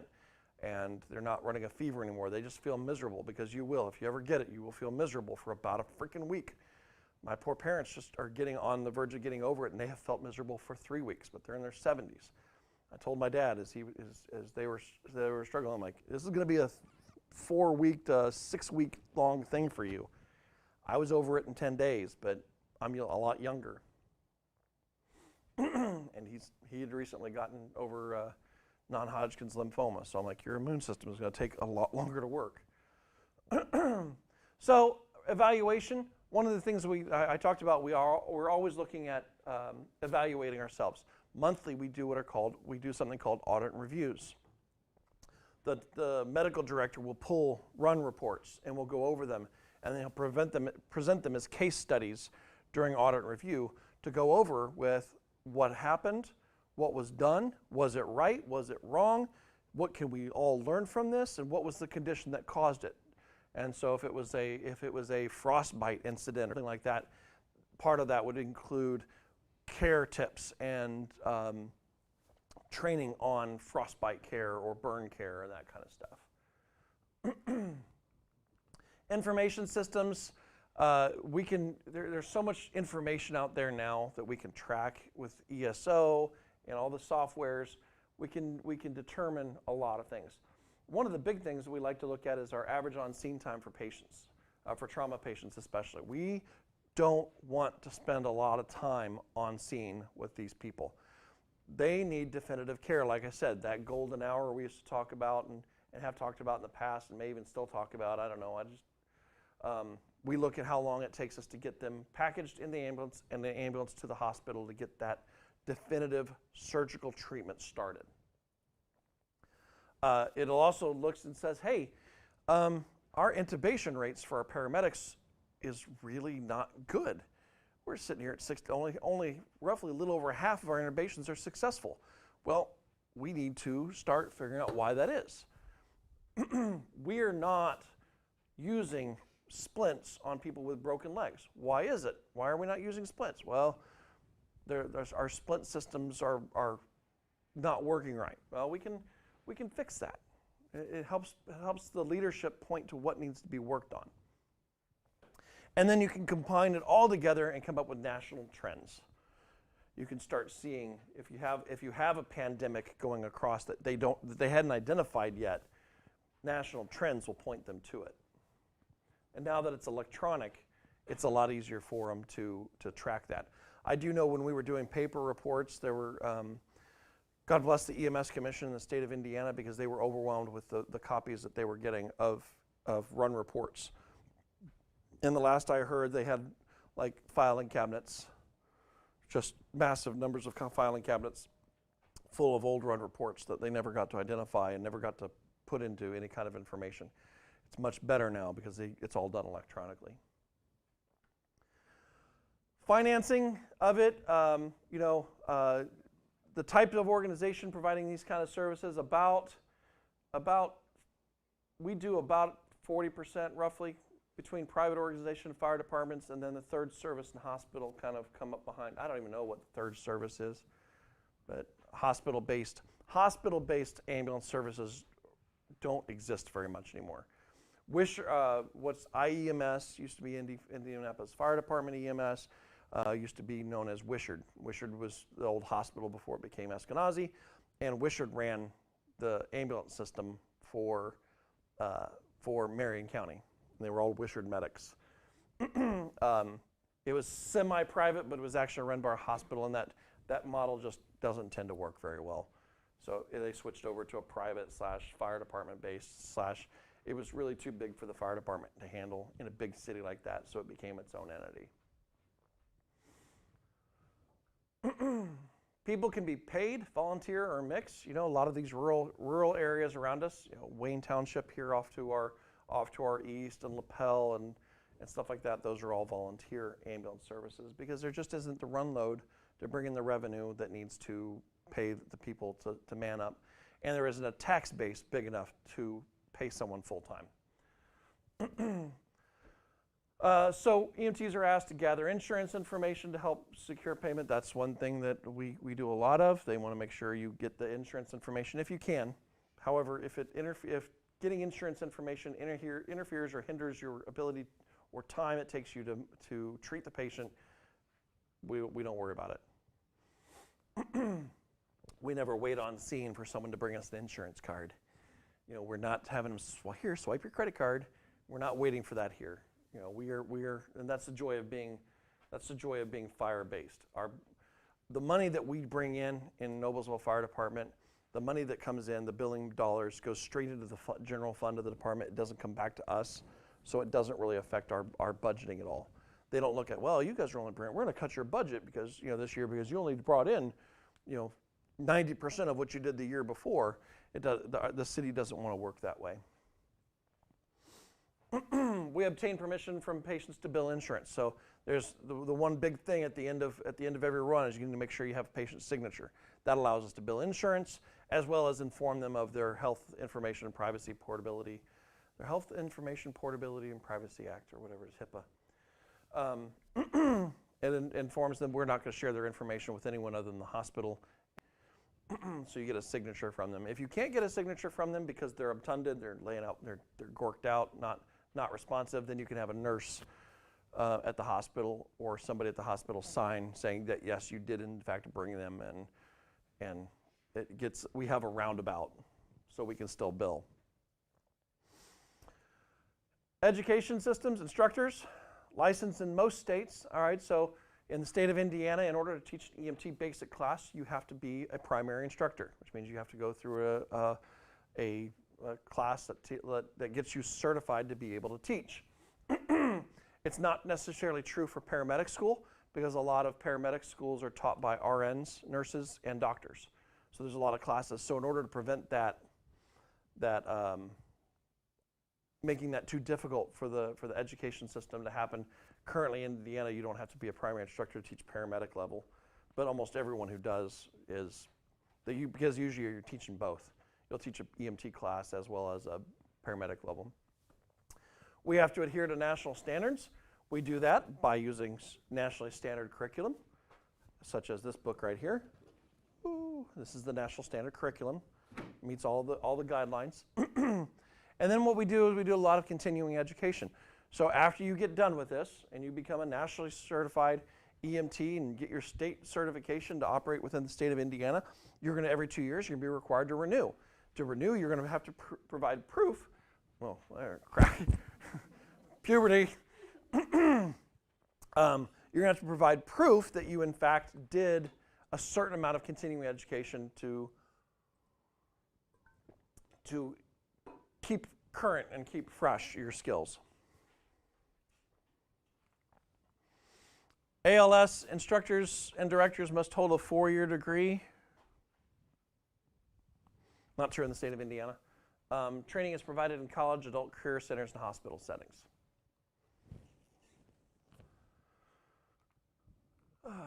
Prevention and public education, 2 components of the EMS system with the focus on public health. We really want to prevent people from ever needing to call us to begin with, to a certain degree. We want to. That's why when you go into a classic example, I had a little old guy when we had all the ice and stuff. He fell down trying to go get his mail. He slipped on the ice, he decided to try to go. He got about 3 steps away from his porch and realized this was a bad idea. He tried to turn around, he fell down, he hit his head. No loss of consciousness, a little laceration at the top of the head. The bleeding had already stopped before we got there. He was like, I just fell, I'm okay, I hit my head. But you could tell he was a little slow on the walk, you know. And before I left the guy's house, I did a quick sweep. I'm like, I'm just going to look and see if there's anything in my mind. I'm going to look and see if there's any chance that this guy who can barely lift his feet off the ground has anything on the floor that he can trip over.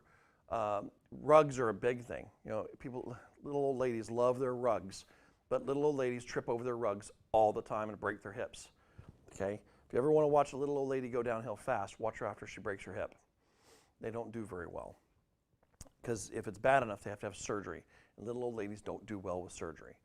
And if they're so bad they can't have surgery, well, now what do? They got a broken hip. It's going to be breaks my heart to see little old ladies with broken hips, because of osteoporosis. You know, you poor women have to deal with that.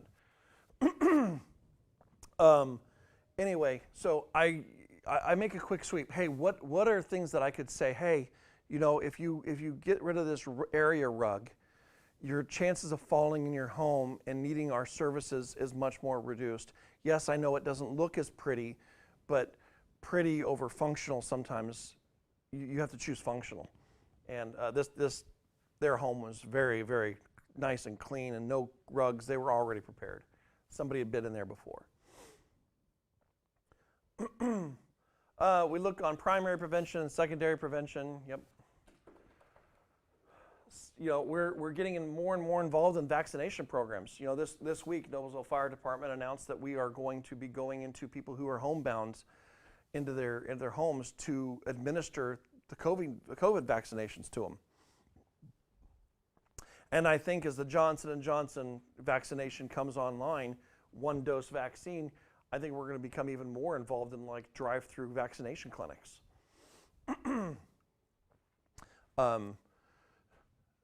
Which I've read the numbers on that one, and that vaccine, although not quite as impressive as the Pfizer and the Moderna vaccines, their trial numbers show that it pretty much reduced death to near 0%, pretty much reduced hospitalizations by 94%, although it was only 66% effective at preventing you from getting the disease. But if you do get the disease, you don't die. So that's a pretty cool one too. So as that one comes online, you'll probably see more and more fire departments, EMS agencies setting up vaccination clinics and drive-through facilities because it's quick. It's one shot. You give them their card. 2 weeks later, their immunity's doing much better. We do things like helmet laws, talking to kids. You know, when you're dealing with kids, you see kids on the bike riding around the streets. Hey, have you ever thought about wearing a helmet? Or, hey, mom and dad, your kids are doing a great job wearing helmets. Let me just tell you, you don't want to know what happens when a kid hits a curb without a helmet on.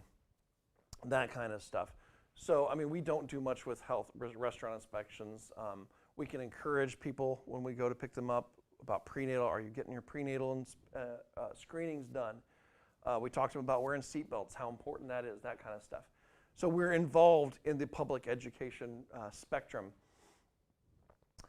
We do research. A lot of the stuff that research that we're involved in really is just a matter of us pumping our numbers to research agencies. So it's important for us to try to gather as much data as we can, and then we do evidence-based decision making. Evidence-based decision making is where I mean, back in the early days of Johnny and Roy, they gave every cardiac arrest patient immediately got an amp of bicarb and an amp of D50 because someone thought that's what you needed in cardiac arrest. There was no proof. I mean, there was no scientific studies that said, well, why are we doing this? What happens if we do? And it turns out that the patients that they were giving the bicarb to, the sodium bicarbonate, to because the thought was that they're not breathing well. That means they're holding CO2 in, which means they're becoming acidotic. So I give them bicarb to make the acid level in their bloodstream go down. When they looked at how well people we gave the bicarb to, their rate of getting out of the hospital was way lower than people who weren't getting it. And so they did more evidence-based research, and they determined that the bicarb was actually causing people to not do as well. There's a lot of reasons behind it, but so when we used to give a lot of bicarb, I could think of only 3 or 4 or 5 cardiac arrests in my career where I've given it. Because the evidence says I should not give it just willy-nilly. I should only give it to specific types of people. Your big role as an EMT when you're not actually on a run is to make sure your equipment and vehicles are always ready to go. We do that, and most departments do that. You have your checks in the morning. You come in, you get your gear, stage it by the truck, and you get in that truck and you go through it front to back, top to bottom, making sure all the supplies that you need are there, that your batteries are charged up, that the supplies are there, and that your oxygen tank is full, or at least has enough oxygen in it. Our standard is 500 PSI. If it has less than 500 PSI, it goes off to get filled. That's pretty much the same everywhere. So everything's ready to go, because that way you don't want to be fumbling going, oh crap, I wish I had my Lucas battery charged for this patient who's in cardiac arrest. Now we're doing CPR the old-fashioned way. That kind of stuff. Be familiar with how it operates, which you guys will be, and on-scene leadership. You know, who's in charge on a scene, understanding who's running the show. Typically, it's going to be the paramedic. Even if the paramedic is not an officer like me, the paramedic say he's the backstepper on the engine. They roll up on a cardiac arrest or a medical scene. The paramedic is in charge of the medical portion of that scene, and that's kind of where the officer role breaks down. Hey, the officer turns into a support role for the paramedic. In my case, it's very easy because I am the lieutenant on scene and I'm the paramedic, so I kind of run the show. And then scene evaluation. When you arrive on scene, you do a size up. You go, hey, is this safe for me? Is this okay? And then, as well as continual. You go on someone who's been beat up in their house, and you know they've been beat up. Where's the attacker? Where are they? And then you hear a commotion outside, and you realize that the attacker is there, and you don't have any police officers there with you. Oh, you know, you've got to be constantly evaluating the scene. Call for additional resources as needed. This is a big thing that you guys will do on your skill sheets. It's usually number 3 or so on your BSI, seen as safe. How many patients do I have? I need to consider additional resources. Pretty much right? Isn't that pretty much almost on almost all the assessment ones? That's the way it is. Then you're going to gain patient access. You've got to get to the patient. The joy of being the new guys is you're the ones that get to go through the windows, because these old bones don't go through windows very easy.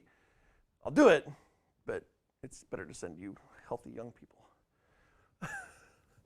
You're going to perform your patient assessment, head to toe, as well as history, and give emergency care while waiting for more additional resources. Give emotional support. Sometimes the little old lady just needs her hand held while you take her to the hospital. That is some of the best care you can give. And I'll be honest with you, I read an article on, there's a guy, a retired firefighter, paramedic, out of Providence, Rhode Island. He's got the name of his Facebook group is called Rescuing Providence. And he said the number one thing he misses about being on the box and treating people is dealing with the little old ladies. You get to miss them. Fortunately for me, when I do retire from here, I'll be still dealing with the little old ladies in the cath lab. So that before I have to say goodbye to it. But I love it. I love taking care of little old ladies. Especially the lonely ones. The lonely ones make my heart break, but you know. Maintain continuity of care. Continuity of care is a big thing. So if I'm a paramedic and I'm doing paramedic level stuff to a patient, I can't just go and say, okay, I've done my EKG and IV and I've given these drugs. You go ahead and take a patient in. As an EMT, that's abandonment on my part. And so we want to make sure that we have continuity of care in that, as well as you're the EMT. You picked up Johnny from the soccer field. He's got a little broken leg. And you transported him to the hospital because it was only a couple minutes and the medic wasn't available to take him. So you transfer him to the hospital and you give a bedside report to the nurse. Hi, this is Johnny. He's 12 years old. He was playing on the soccer field. He caught someone shin to shin, and he's got looks like a broken lower leg. We applied a splint to it. It's got good pulse motor sensation times in the foot. There's been no bleeding. There's no evidence of bone sticking through. He was able to rest comfortably with it splinted. He's got allergies to penicillin, and he currently takes Adderall for his ADHD.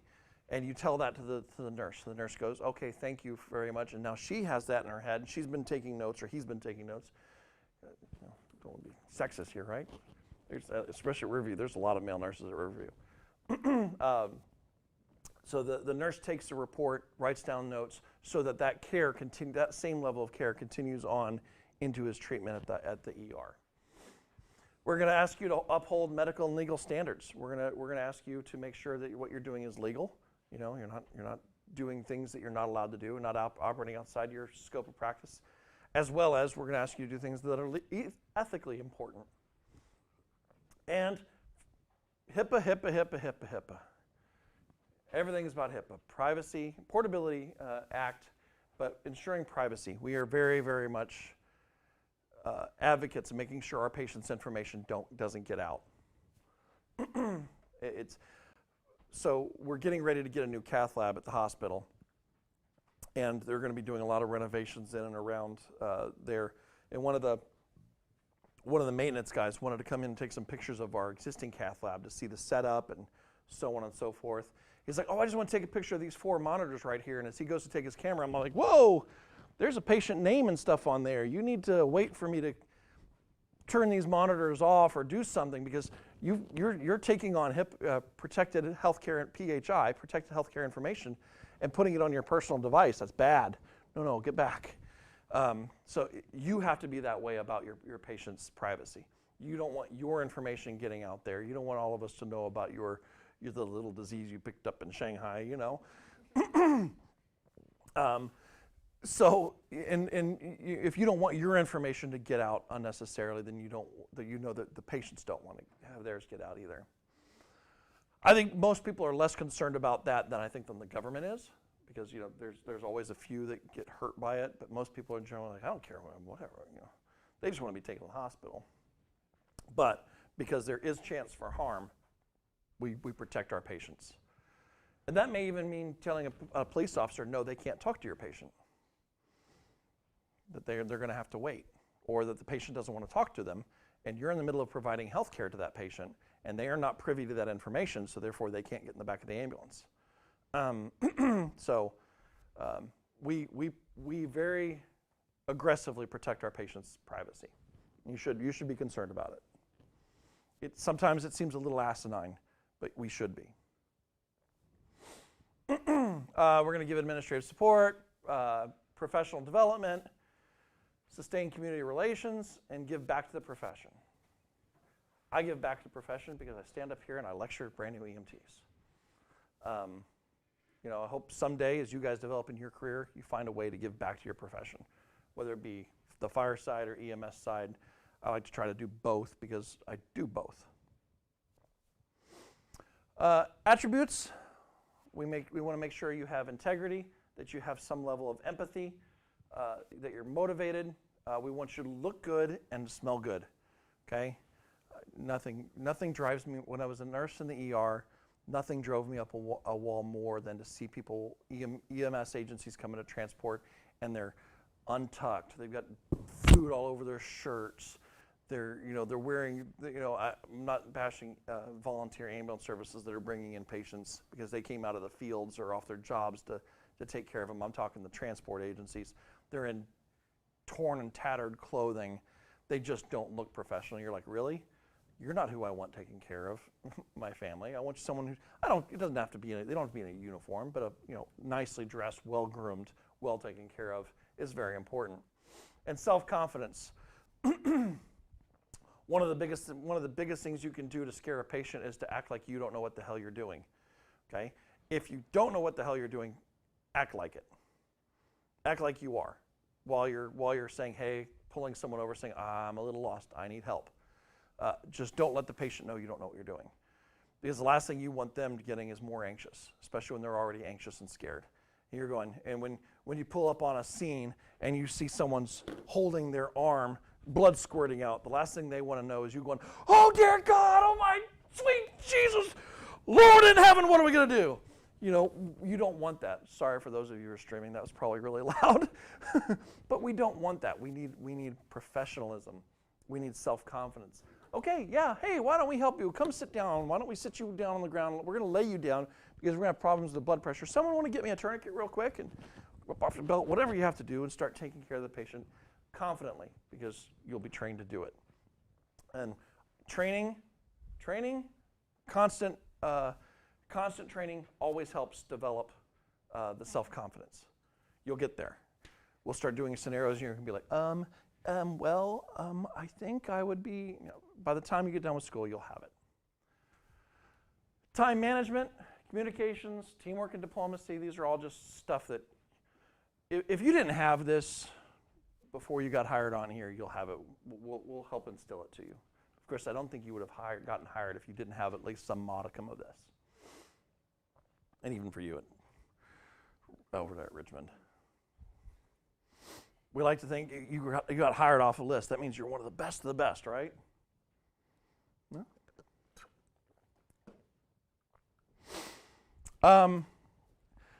Always be a patient advocate. This is a big one for me. If you think your patient's not getting what they need, stick around until they get it. Stand up for your patient. If the nurse is blowing you off, push till they get the kind of care and attention that your patient deserves. And then carefully deliver your care. Every patient, okay, you know what? Read this one off to me. Read it as a group. Ready? Every patient is entitled to compassion, respect, and the best care. This applies to every patient that you come in contact with. I don't care if it's that young female who has cried wolf 700 times and called for an ambulance 700 times. She still deserves, because she is a human being, compassionate respect and the best care possible. Doesn't mean that we're going to kowtow to her needs or anything like, or to her wants. We're going to give her the best care that she can get.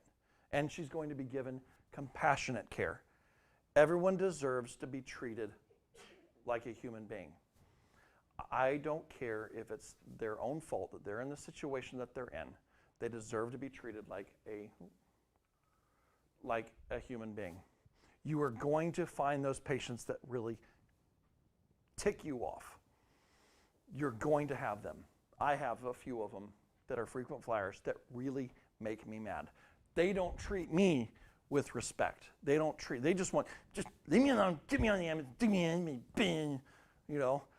I've got them. I know where they are. I know their addresses, because when it gets dispatched, I'm like, oh, here we go. Woosah. And if you see a fellow EMT or firefighter not giving compassionate, respectful care, it's your responsibility to point it out to them.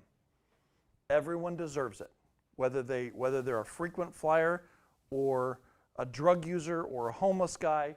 You don't know their whole story. You don't know everything about them. Even though I've transported her 75 times in 5 years, I still don't know everything about them. I don't live their life. Compassionate care for everybody. Confidentiality, you don't talk about your patients to everybody else. Of course, that's against the law, so the Portability and Accountability Act prevents you from talking about it.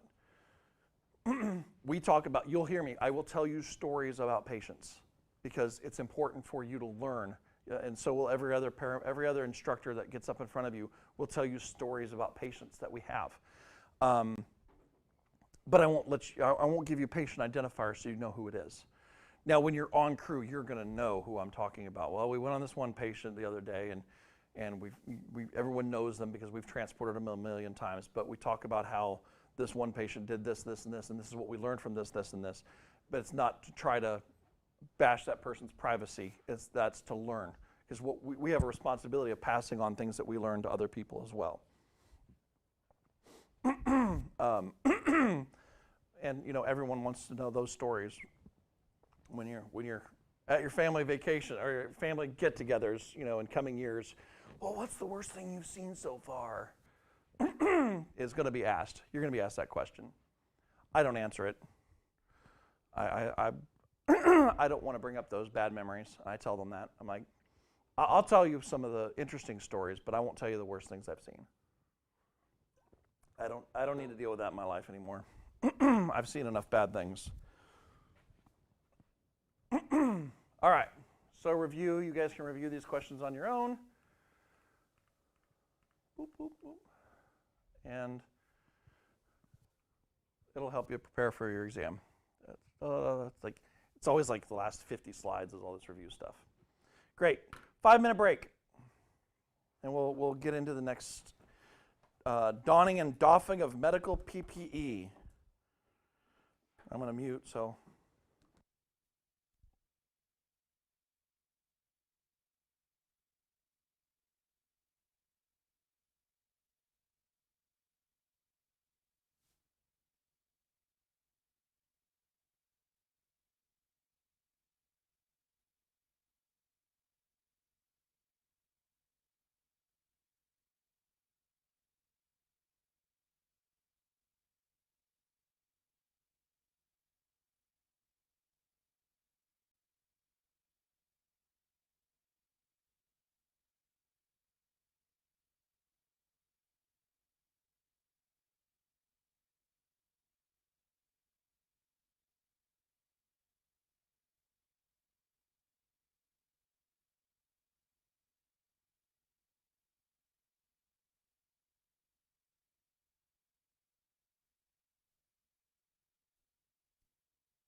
All right, so we're going to change from the syllabus a little bit from the next little bit. And then we're going to go ahead with our next lecture because it's all kind of integrated into PPE.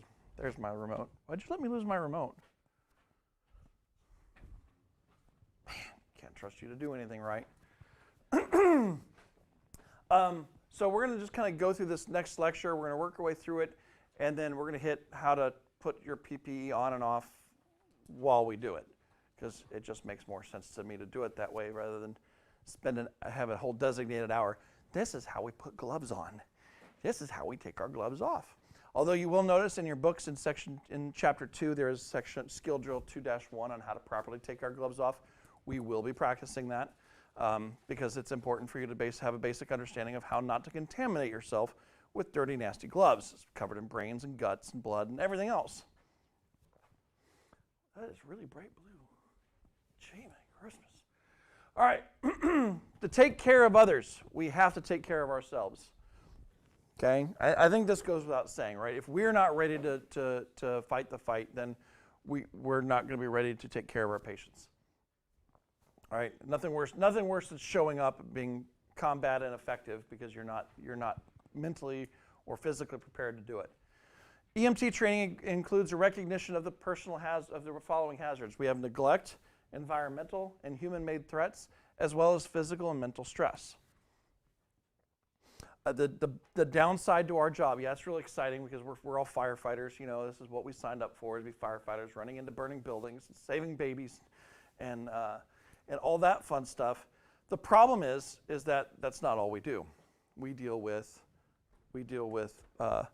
death, disease, depression. We deal with all sorts of. We're going to see a large part of the dregs and the bad side to humanity that you can possibly see. You're going to see some stuff that rocks your very core. If you're not ready to mentally and physically handle the stress that comes along with that, you won't be very good at doing this job. Okay, I say that not to scare you, but to make you aware. There is stuff that's going to affect you, and we try to put on this tough person persona that it's not going to affect me. I'm a tough guy. I can handle it. Some people more than others, but it will affect you. And if you bottle it up, if you bottle up that stress of this and don't let it out, it will begin to affect you personally. It'll affect your private life. It'll affect your personal and your public life, as well as your professional. So we have to take care of these things. Wellness is a complete state of mental, physical, and social well-being. Right? It's everything. Being physically ready, mentally ready, and socially ready. Excuse me. I got frogs in my throat right now. Orange juice isn't the best for that, but it's wetter than nothing. And a state of wellness has to occur both at work and at home. We often work in stressful situations. And it's important, it's imperative that we remain calm. As I just talked about earlier, we're not running screaming, oh my God, your arm is laying on the ground. They expect us to show up and do our jobs professionally and quickly. I just realized someone put a pink hat on Fred over there.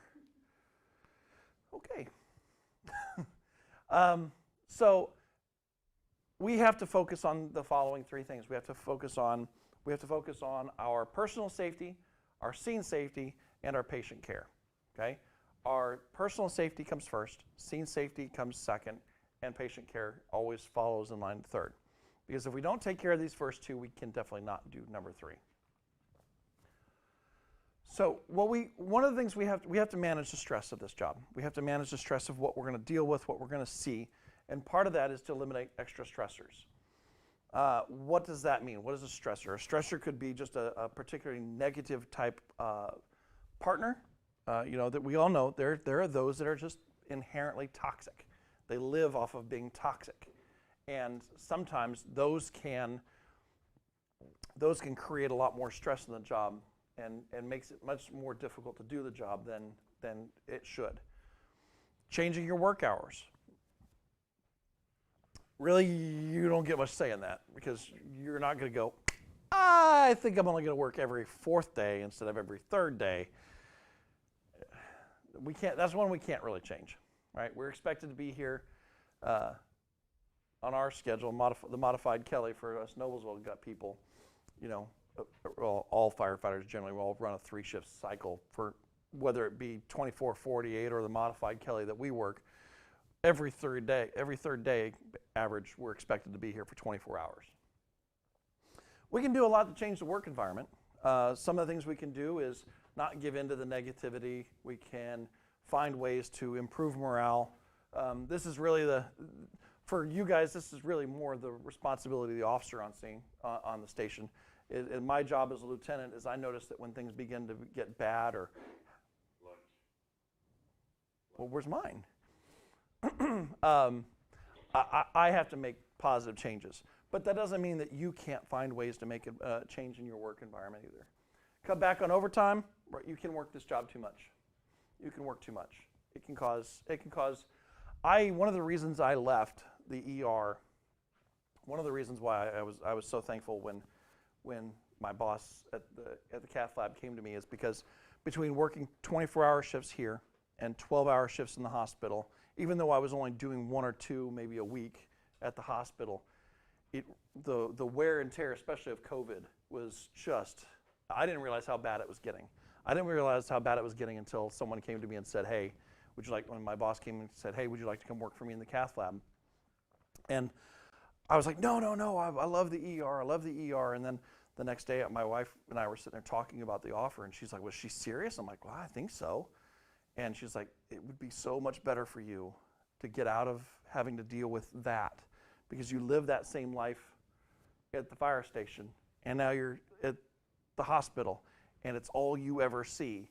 And being at one of the busiest stations, it was even, if I was out here at Station 7, it wouldn't be as big a deal because they just don't have the run volume. But being at Station 3, which was the busiest, the last couple of years has always been the busiest engine, busiest EMS district, it was really wearing on me. So moving out from the ER actually changed a lot of my stressors that I was going through. And I didn't even realize it, guys. I didn't realize how much that was wearing on me until I got to the cath lab and spent about a month or so there. And I was just like, I'm so much happier right now. And I loved the ER. I loved the people in the ER. I didn't have any problems with that in the ER. It was the type of workload that I was under. Change your attitude, on Saturday, I was a little unhappy because my engine kept getting marked out of service, and I was venting, and the lieutenant on the ladder that was working with me, he kind of yelled at me a little bit. He helped me figure out that my attitude was not where it should have been, and kind of got me put back on track, because I was driving my own attitude. I was letting my own pride, I guess, drive me into being upset when the realization was I'm here to do a job, and that's to take care of people. And however the department sees tell me to do that is how I'm going to do it, because that's what I signed up for. And then here's the big one. This is the one firefighters hate to do, is talk about your feelings, right? We have to openly admit when we're struggling. If we're upset by a particular run, when you go on that dead baby, when you go and you pick up a baby that you know is not going to live, that's hard. That is hard to do. I don't care how tough you are. When you hold that little baby in your hand and you tell a parent, you're involved in the process of telling parents that that baby is no longer alive, that they are dead, it hurts. And if you don't talk about it, if you just repress it, it builds. And I bring that up because that's some of the ones I've had the hardest time dealing with. I'm a compassionate guy. I cry easily. And I tried to bottle one death up, and it hit me really hard for about 3 months until I started talking about it. I still tear up about it, but it wasn't anything I could do. And it was just it was a SIDS case. The baby just died in its sleep. It was long gone. It wasn't like I could even try to save its life. It was that far gone. But it did mess with me for a little while. Seek professional counseling. We have a lot of that available to us. We have a lot of that available through the union, through our the city has provided ways with us to get into stress management. If you have pastors or other people that you see regularly, if you're struggling with something, don't hesitate to reach out to them. Don't obsess over frustrating situations, especially ones that you have no control over. It doesn't pay to get upset over stuff that you can't control. I feel like I'm Dr. Phil at this point. Try to adopt a relaxed and philosophical outlook. I'm a pretty laid back guy. I can usually find a philosophical way to deal with a lot of things. It just helps. Social support system. Our families don't really realize it, but they're a big part of our social support system. And I think over time they'll learn that it's probably not. They don't need to hear the specifics of every story that you happen to have, but that they're there for you. And a social support system is not a support system that says, "Hey, you had a rough day, let's go drink." That's not the kind of social support system you need. You need people who are willing to take your hand, be there, be available for you, and even give you, if you needed, a shoulder to cry on. But social system and the bar is not your social system, okay? Develop friends and interests outside of EMS. Find a hobby, or two or three. I have a couple. I'm a PC gamer. I kind of like my computer stuff. I do flight sim stuff. I have a whole cockpit layout. And as I get things built up, I'm gonna be all VR and stuff. I love it. It's my social. It's one of my few, and I love scuba diving. I don't like public safety diving. That stuff can live for the birds. I like being on the coral reefs and diving. And and now that COVID's over, I hope to go scuba diving a lot more this year. But find hobbies that don't deal with this. Okay, don't make this your life, because this life is rough. Minimize the physical response to stress. Just if you're finding yourself tensing up, get to the gym, work out, find something to do that doesn't allow that stress. Because if you keep stress in, it's going to bottle up, it's going to tense up, it's going to affect your health, it's going to affect everything about you. Nutritious food, right? Regular exercise and relaxation, regular uninterrupted sleep. Okay, we're talking about away from work. Make sure you're getting enough sleep. Disease prevention, make sure you're taking good care of yourself. The Noblesville Fire Department's great. You get yearly physical checkups for free. And then make sure you balance your work and family and your health. Okay, this is not the end of all life when you become a firefighter. It's a great career. It's a great lifestyle. It's rewarding, but it's stressful, and it should not be the only thing you do. Okay, that's why when it comes time for me to retire, I'm going to be able to walk away knowing I've done 20 some odd years of great service, and now I'm going to go on and do something else, because it's not my only life. I encourage each of you to find something that will guide you in that way.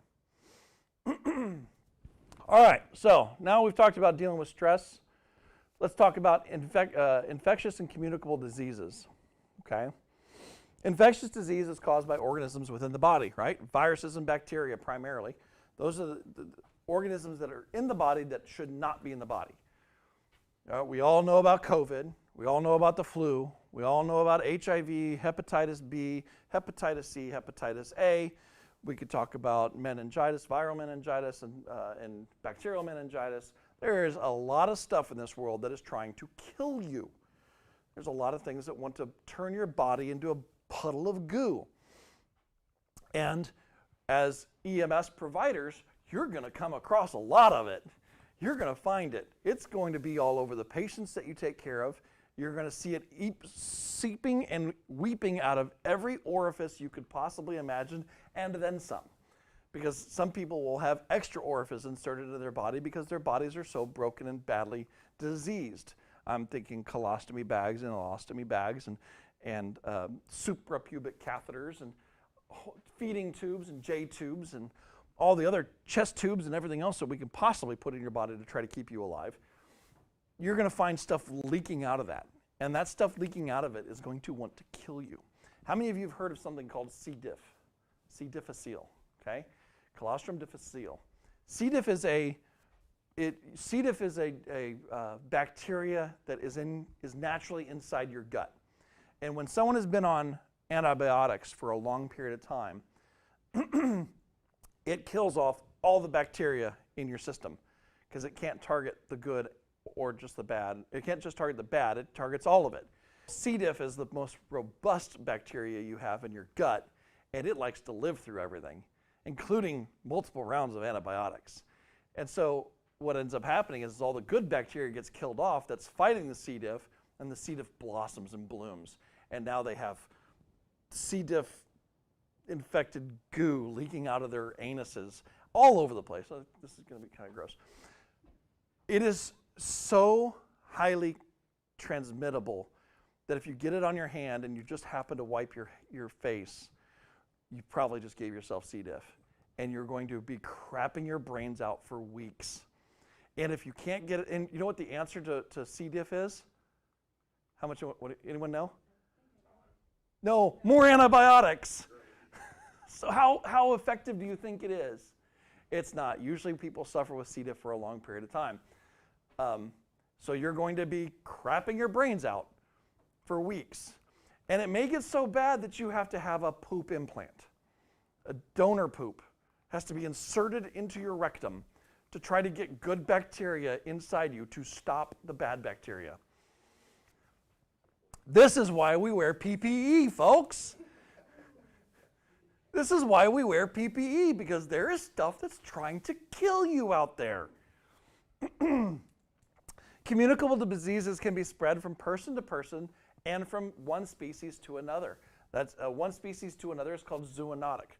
My lovely wife of 25 years this year is a veterinary nurse, and she taught veterinary nurse. Well, it's technically veterinary technician, but that doesn't do them justice because they're anesthesiologists, radiologists, they're nurses. The state of Indiana is about to recognize them and call them veterinary nurses. If the State Board of Nursing would get out of the way, because, well, we don't want them to be equivalent to regular nurses. I'm like, well, they got the same education, same number of years, the same degree. But anyway, so my wife is a veterinary nurse, and she can tell you all about zoonotic diseases and what is transmissible from human to dog or dog to human. She knows all of them, and I hear about them regularly. So because there's all this stuff in the world that's trying to get into our bodies to turn it into their own little homes and even kill us, we have to take steps to minimize infection risk. Okay? There are multiple ways that we can get diseases transferred into our bodies. The first one is called direct contact. Right in, touching, coming in contact with it, kissing, eating, whatever, bringing it directly into your body. That can come in. Indirect contact, which means it can lay on surfaces and so on and so forth and come about. Then we end up with airborne transmission. It's in the air. That's the worst. That's the one that we're most afraid of because it's the hardest to stop. COVID is not technically an airborne. It's not airborne. Okay? It doesn't live in the air. It doesn't float around in the air. It's attached to droplets. So when you have this person sneezing or whatever the heck, it looks like the alien predator, right? Or alien thing from Aliens. Sigourney Weaver's probably going off here. Over here, some about let her go, you bitch, or whatever. She, the spray, those are the droplets. That's where COVID's transmitted. It's right inside that, right there. And then that falls on surfaces, and you set your food down on that surfaces or hand on that surfaces. And I don't know if you ever noticed, but people do a lot of putting their hands on their faces like this, and then you get the disease in through there. Foodborne transmission, it can be, foodborne transmission could be things like E. coli, right? Or salmonella, things that are in improperly prepared or uncooked food or contaminated food. Vector-borne transmission, that's your mosquitoes and so on and so forth. There are lots of things that are trying to kill us on this planet. They're not all in Australia. Just saying, they're everywhere. People are like, I don't want to go to Australia. There's so many things trying to kill you. There's a lot here too.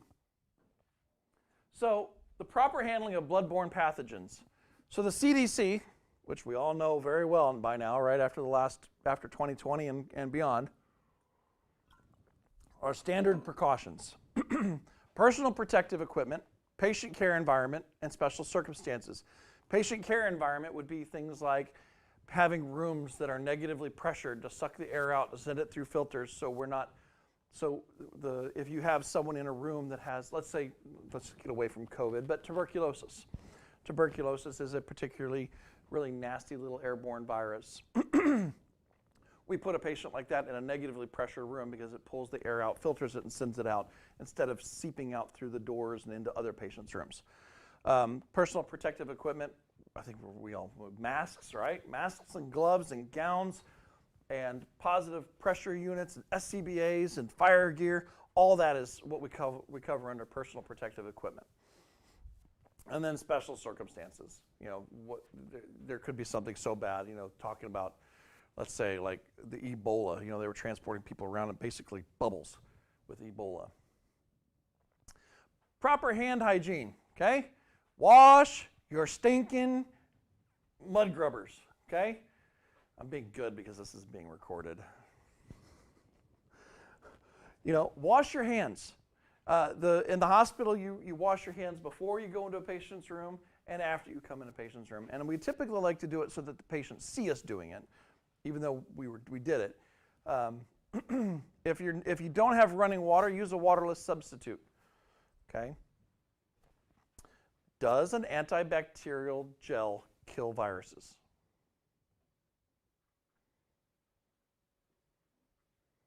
Anyone? It's in the name, guys. Does it say antiviral gel or antibacterial gel? Okay. The best thing you can do is wash your hands. Okay. The little hand sanitizer. It's just alcohol, guys. That's what does the killing. And it kills 99% of all germs. But it doesn't kill all the viruses. It doesn't kill the influenza virus very well. And it doesn't kill a lot of COVID. Unless the hand sanitizer has a lot of extra stuff added into it. A lot of them are adding more to it.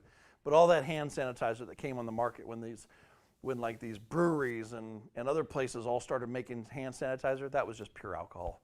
It was all they were making with aloe in it so it didn't dry your hands out.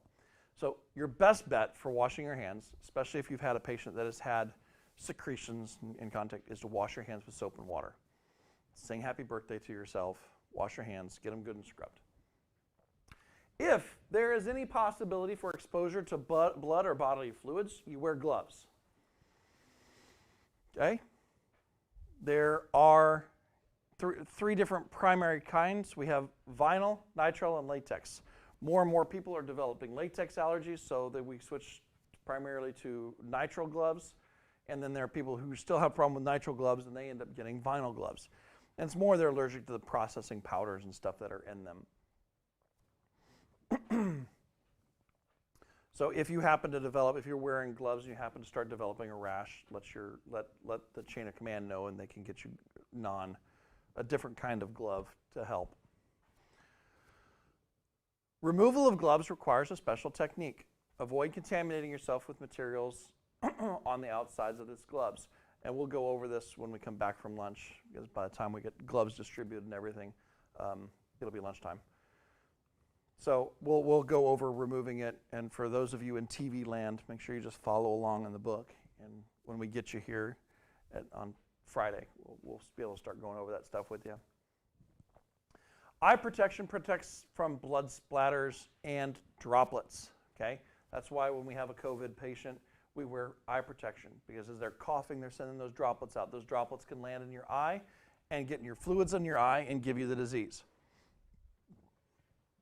So anytime you have the potential for bodily fluid spraying or being spurted out, you want to cover your eyes.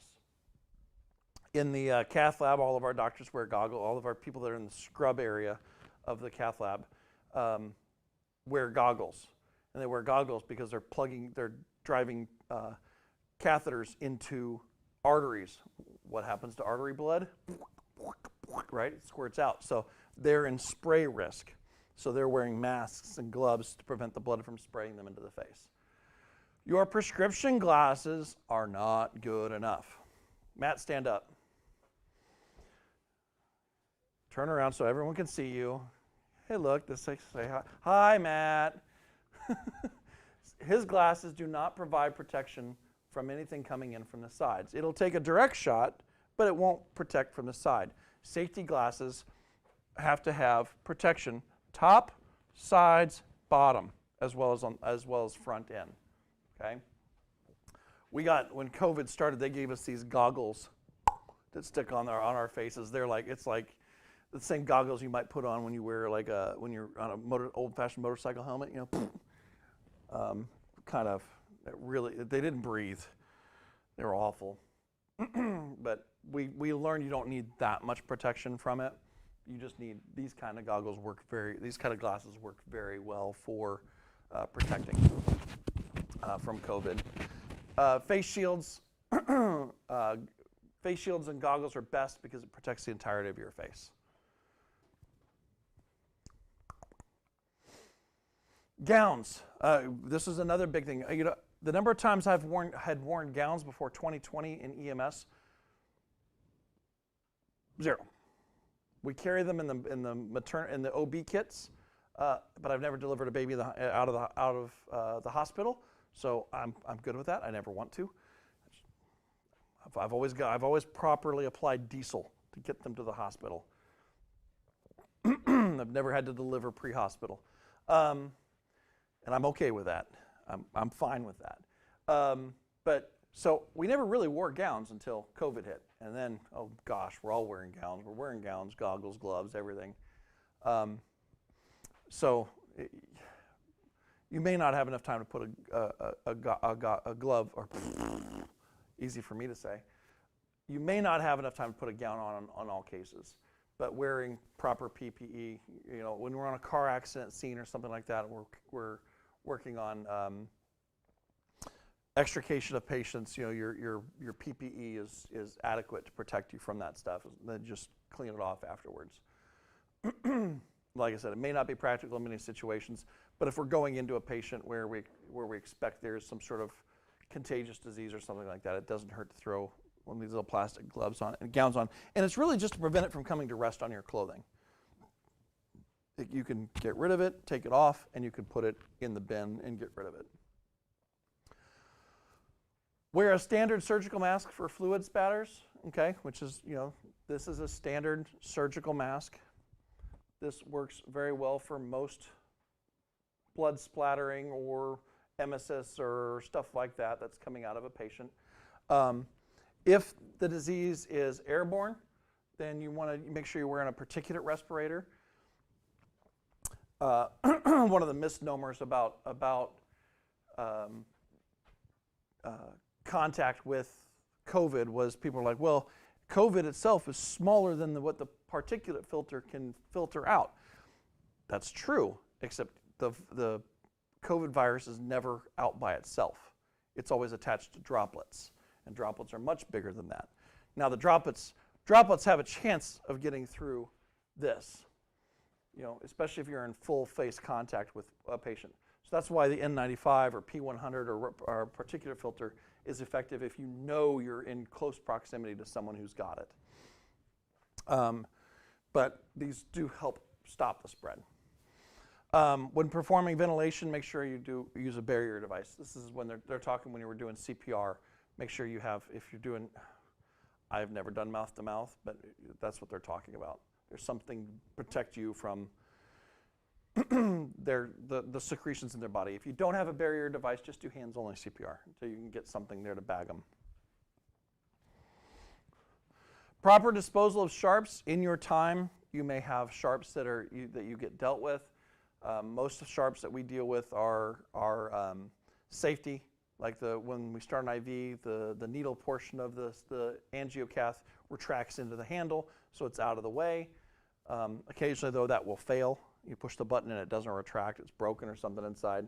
So just make sure that when we deal with sharps, we say, I've got a sharp in my hand, it's going into the sharp bucket, and everyone stay away from you. Carry it in a direction so that if it does drop, it doesn't drop into someone's leg or into their eyeball.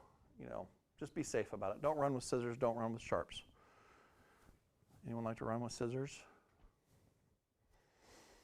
I was going to bring up in a sitcom where somebody was like, I'm running with scissors, and I'm going to age myself again, so I'm going to stop. Frasier, anyone? Anyone Frasier? Okay. The risk of exposure to a communicable disease is the hazard of your job. We know that we are going to come across communicable diseases. Our job is to make sure that we don't get it from them. Know your department's infection control plan and follow it. Yep. It'll be part of your daily routine, okay? So infection control is something that you're going to deal with every day.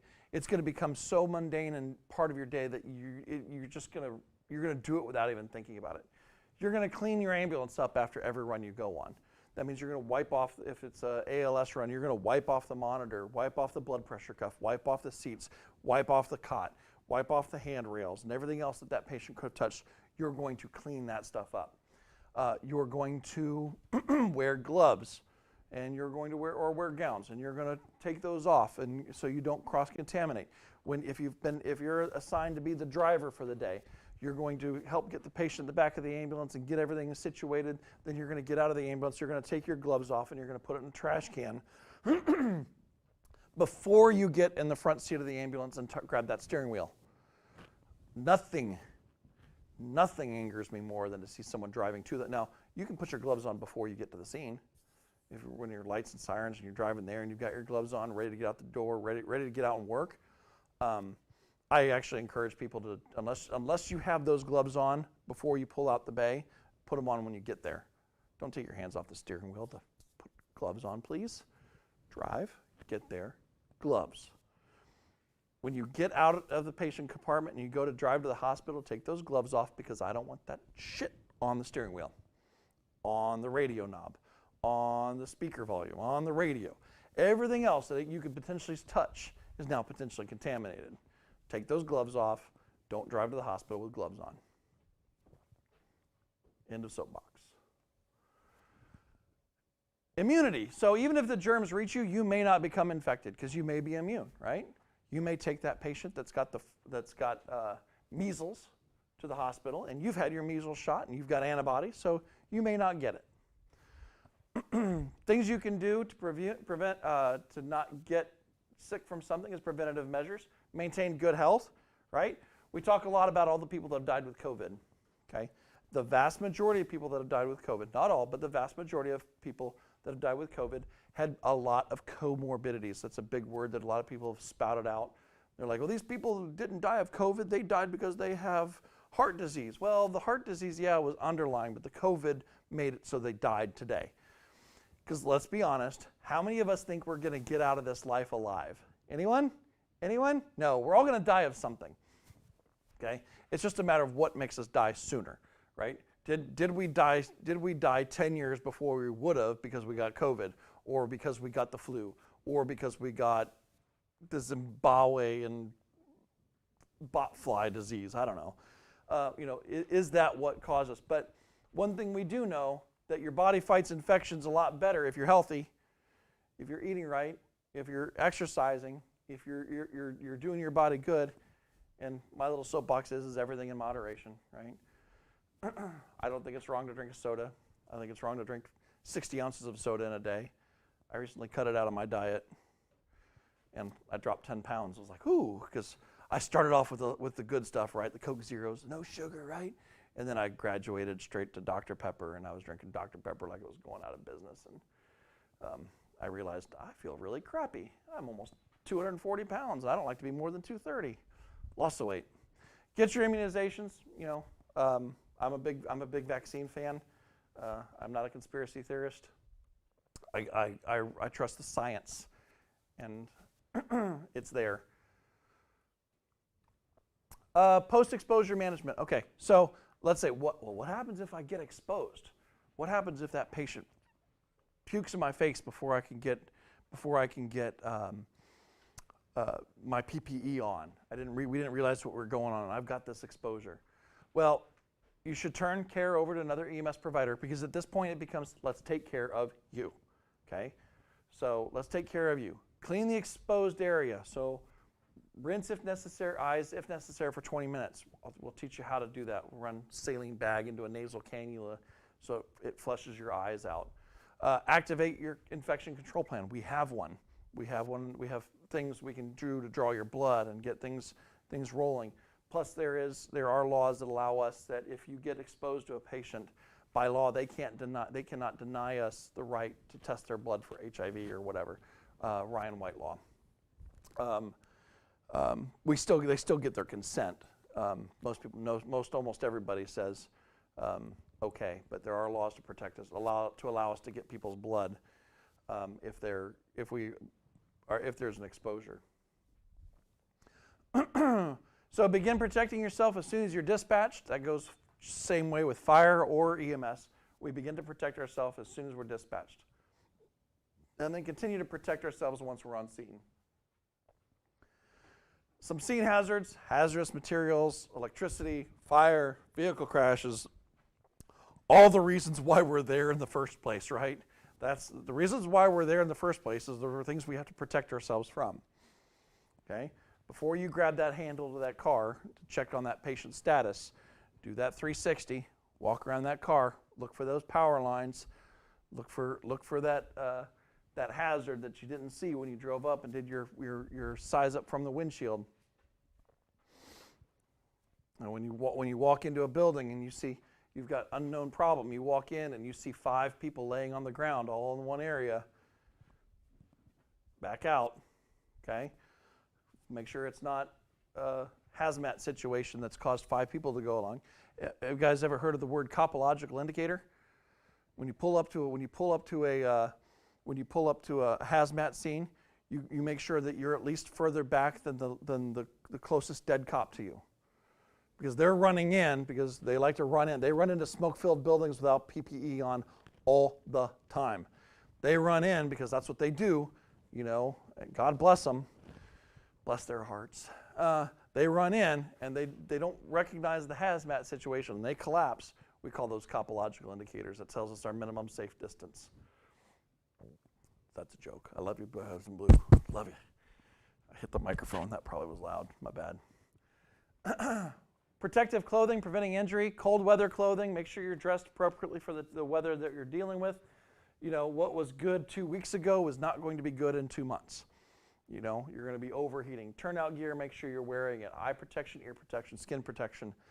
If you're going to be outside, a lot of our trucks, we carry sunblock. Throw that.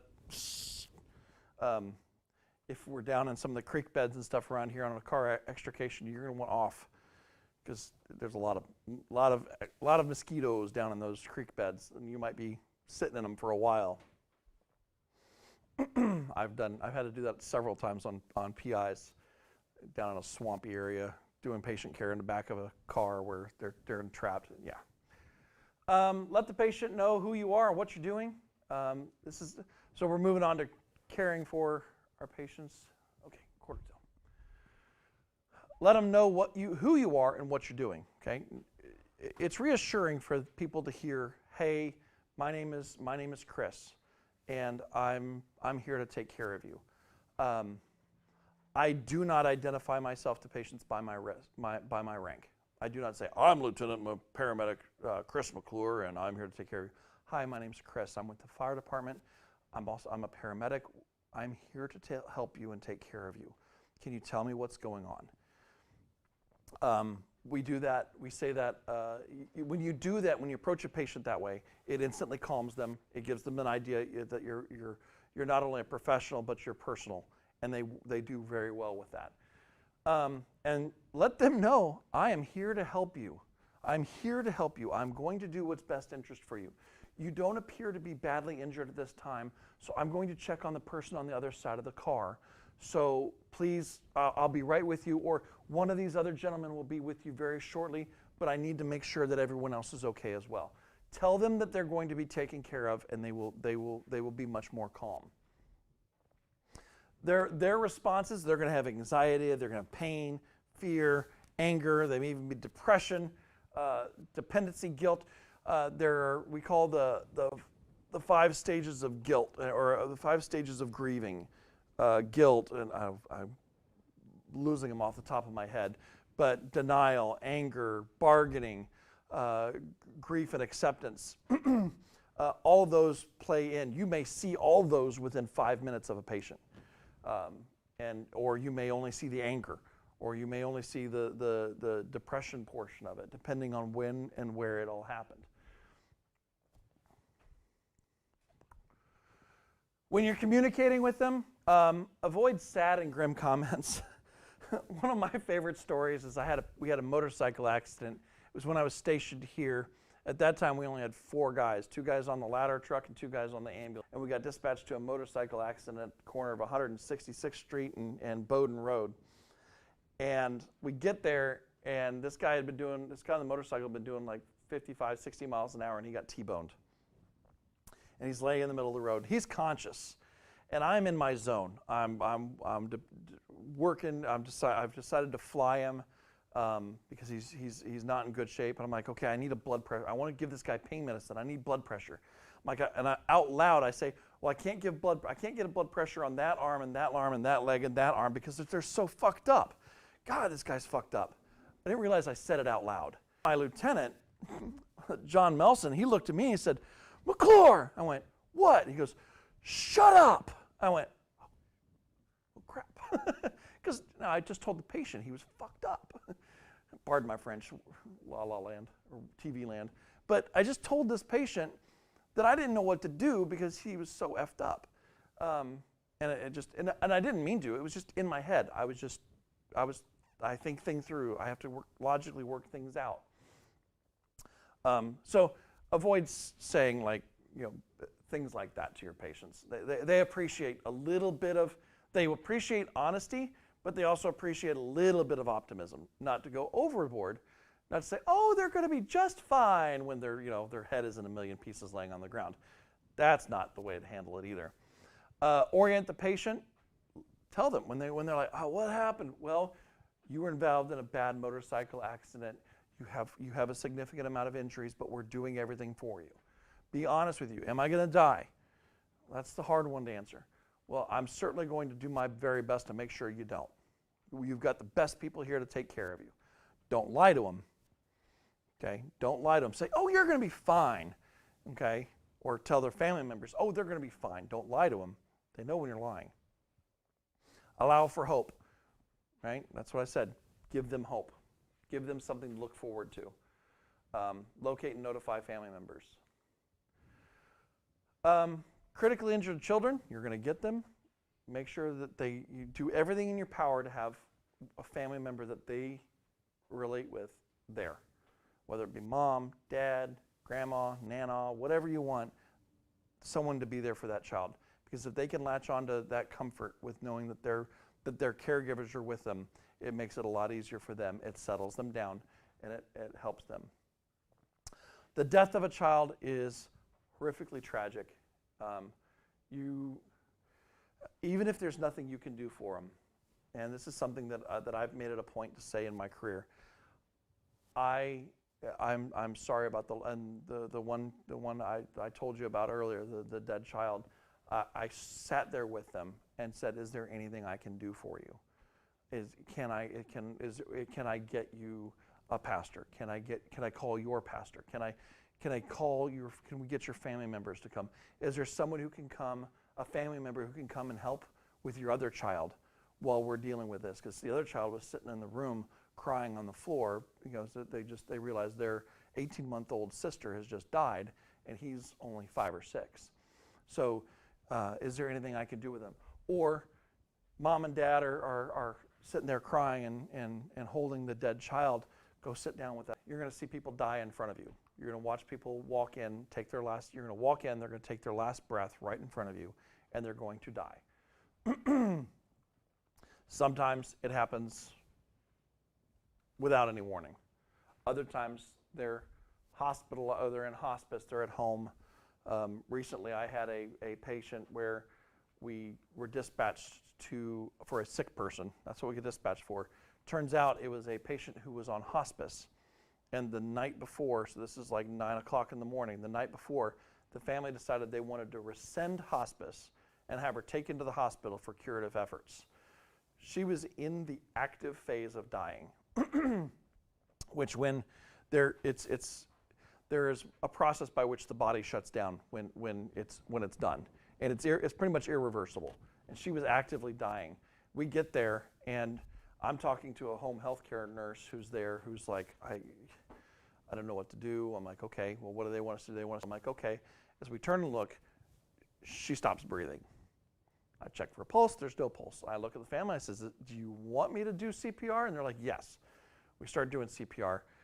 This lady's been bedridden for months. She's got a bed sore the size of a frying pan on her backside that is what we call unstageable, which means it goes all the way down to her pelvis. The stench of it was horrible. And I'm like, why are you making me do this? And I remembered in my head, as angry as I was that I had to do CPR, I had to remember they are in this denial phase. They don't understand. They cannot grasp the concept that mom, who's only 47, same age as I was, is going to be gone very soon. We got her back, quote unquote, got her back. The power of attorney shows up, and I'm like, she's not going to be here for very much longer. She is back right now, but that's because I gave her so much epinephrine that her heart just started beating. It's not being controlled by anything other than the drug. As soon as the drug wears off, her heart's going to stop. There's nothing we can do to keep it beating. And they finally agreed to just let us stop and let her pass away. But because of this, it was difficult. So you're going to face death. You're going to be a part of a scene where somebody has died. Ask how you can help. Reinforce reality. Okay, be honest and allow the patient or family to grieve. When someone dies in a home, it's typically by state law of Indiana, when someone dies in a home, with the exception of being in hospice care, it usually involves the police department. It has to do an investigation. It can be cursory, but they have to be involved, and that's by law. So if we come across somebody and they've expired in the home and we're not transporting them, the scene gets turned over to the police department because it's a crime scene. The 18-month-old girl that died, I looked at the police officer and I said, I am going to let them hold her. Because they're like, can we hold her? And my initial gut was like, it's a crime scene now. Allow the family to grieve. Unless you really believe that they're the ones that killed her, allow them to grieve. And I wrapped the baby up in a blanket and handed it to the mother and father and let them do their thing. This table is a really good thing. I actually do I don't like a lot of the tables and stuff in our book, but this one is a good thing. Don't tell them, give it time, things will get better. Okay? That's not the answer. Does time heal a lot of wounds? Yes. Is that something that they need to hear at that very moment? No. Don't tell them you should not question God's will. Whether you believe in God or don't believe in God or believe in the sovereignty of God or not, that's not your place. That's not your place to tell them that, okay? You're not their spiritual advisor, and they probably didn't call on you to be their spiritual advisor. Do not ask to become their spiritual advisor. I will say if a patient asks for you to they want to pray and they want you to pray with them, I don't try to honor that as much as you can. If it brings your patient comfort, even if you think that they're foolish for trying to do it, don't tell them, well, your belief is stupid. I'm not cooperating with you. Help them, okay? Don't give in to delusions though, but help them. Don't tell them they have to get on with their life. Don't tell them they have to keep going. Don't, by God, please, if you ever tell them this, next one, you can always have another child. I will personally kick your ass to the fire station and kick your ass more when you're on station, okay? You're not the only one who suffers. Again, you will find my boot firmly planted in your rectum. The living must go on, or I know how you feel. No, you don't. Unless you have personally dealt with the loss of a child in the exact same way that they dealt with, you can't even begin to know how they feel. That's called sympathy. We have empathy. We know that it would be sad for us to lose a child of our own, but we don't know how they feel. And I will tell you, even if you lost an 18-month-old of your own, it probably didn't happen the exact same way, and you're not them. You do not know how they feel. It's nearly impossible to know how someone else feels. You can tell them, I can't imagine what you're going through, but I do know that whatever you need, I will be there for you to help you. I'm sorry for your loss. It is okay to be angry. You can say, I know this is hard to accept. This must be painful for you. Tell me how you were feeling. If you want to cry, it's okay. Or people really cared for him, you know. And when that lady who was the hospice case, and when I looked at her 2 teenage children, I looked at them and I said, it could help bring you comfort to know that all these people in this house cared so much for your mother that they were willing to be here in this difficult time, and that they're going to be here for you. Because I couldn't tell them I know how they feel. You know, it was their mother. My mom's still alive. I've lost my mother-in-law, but not the same way. I don't know what it's felt like. So just be sympathetic. You don't know where they came from, but so on and so forth. All right, it's lunchtime, the happiest time of the afternoon. We're going to take a lunch. I will, for those of you that are streaming, I will post a new link for another one to start in Teams at 1 o'clock. All righty?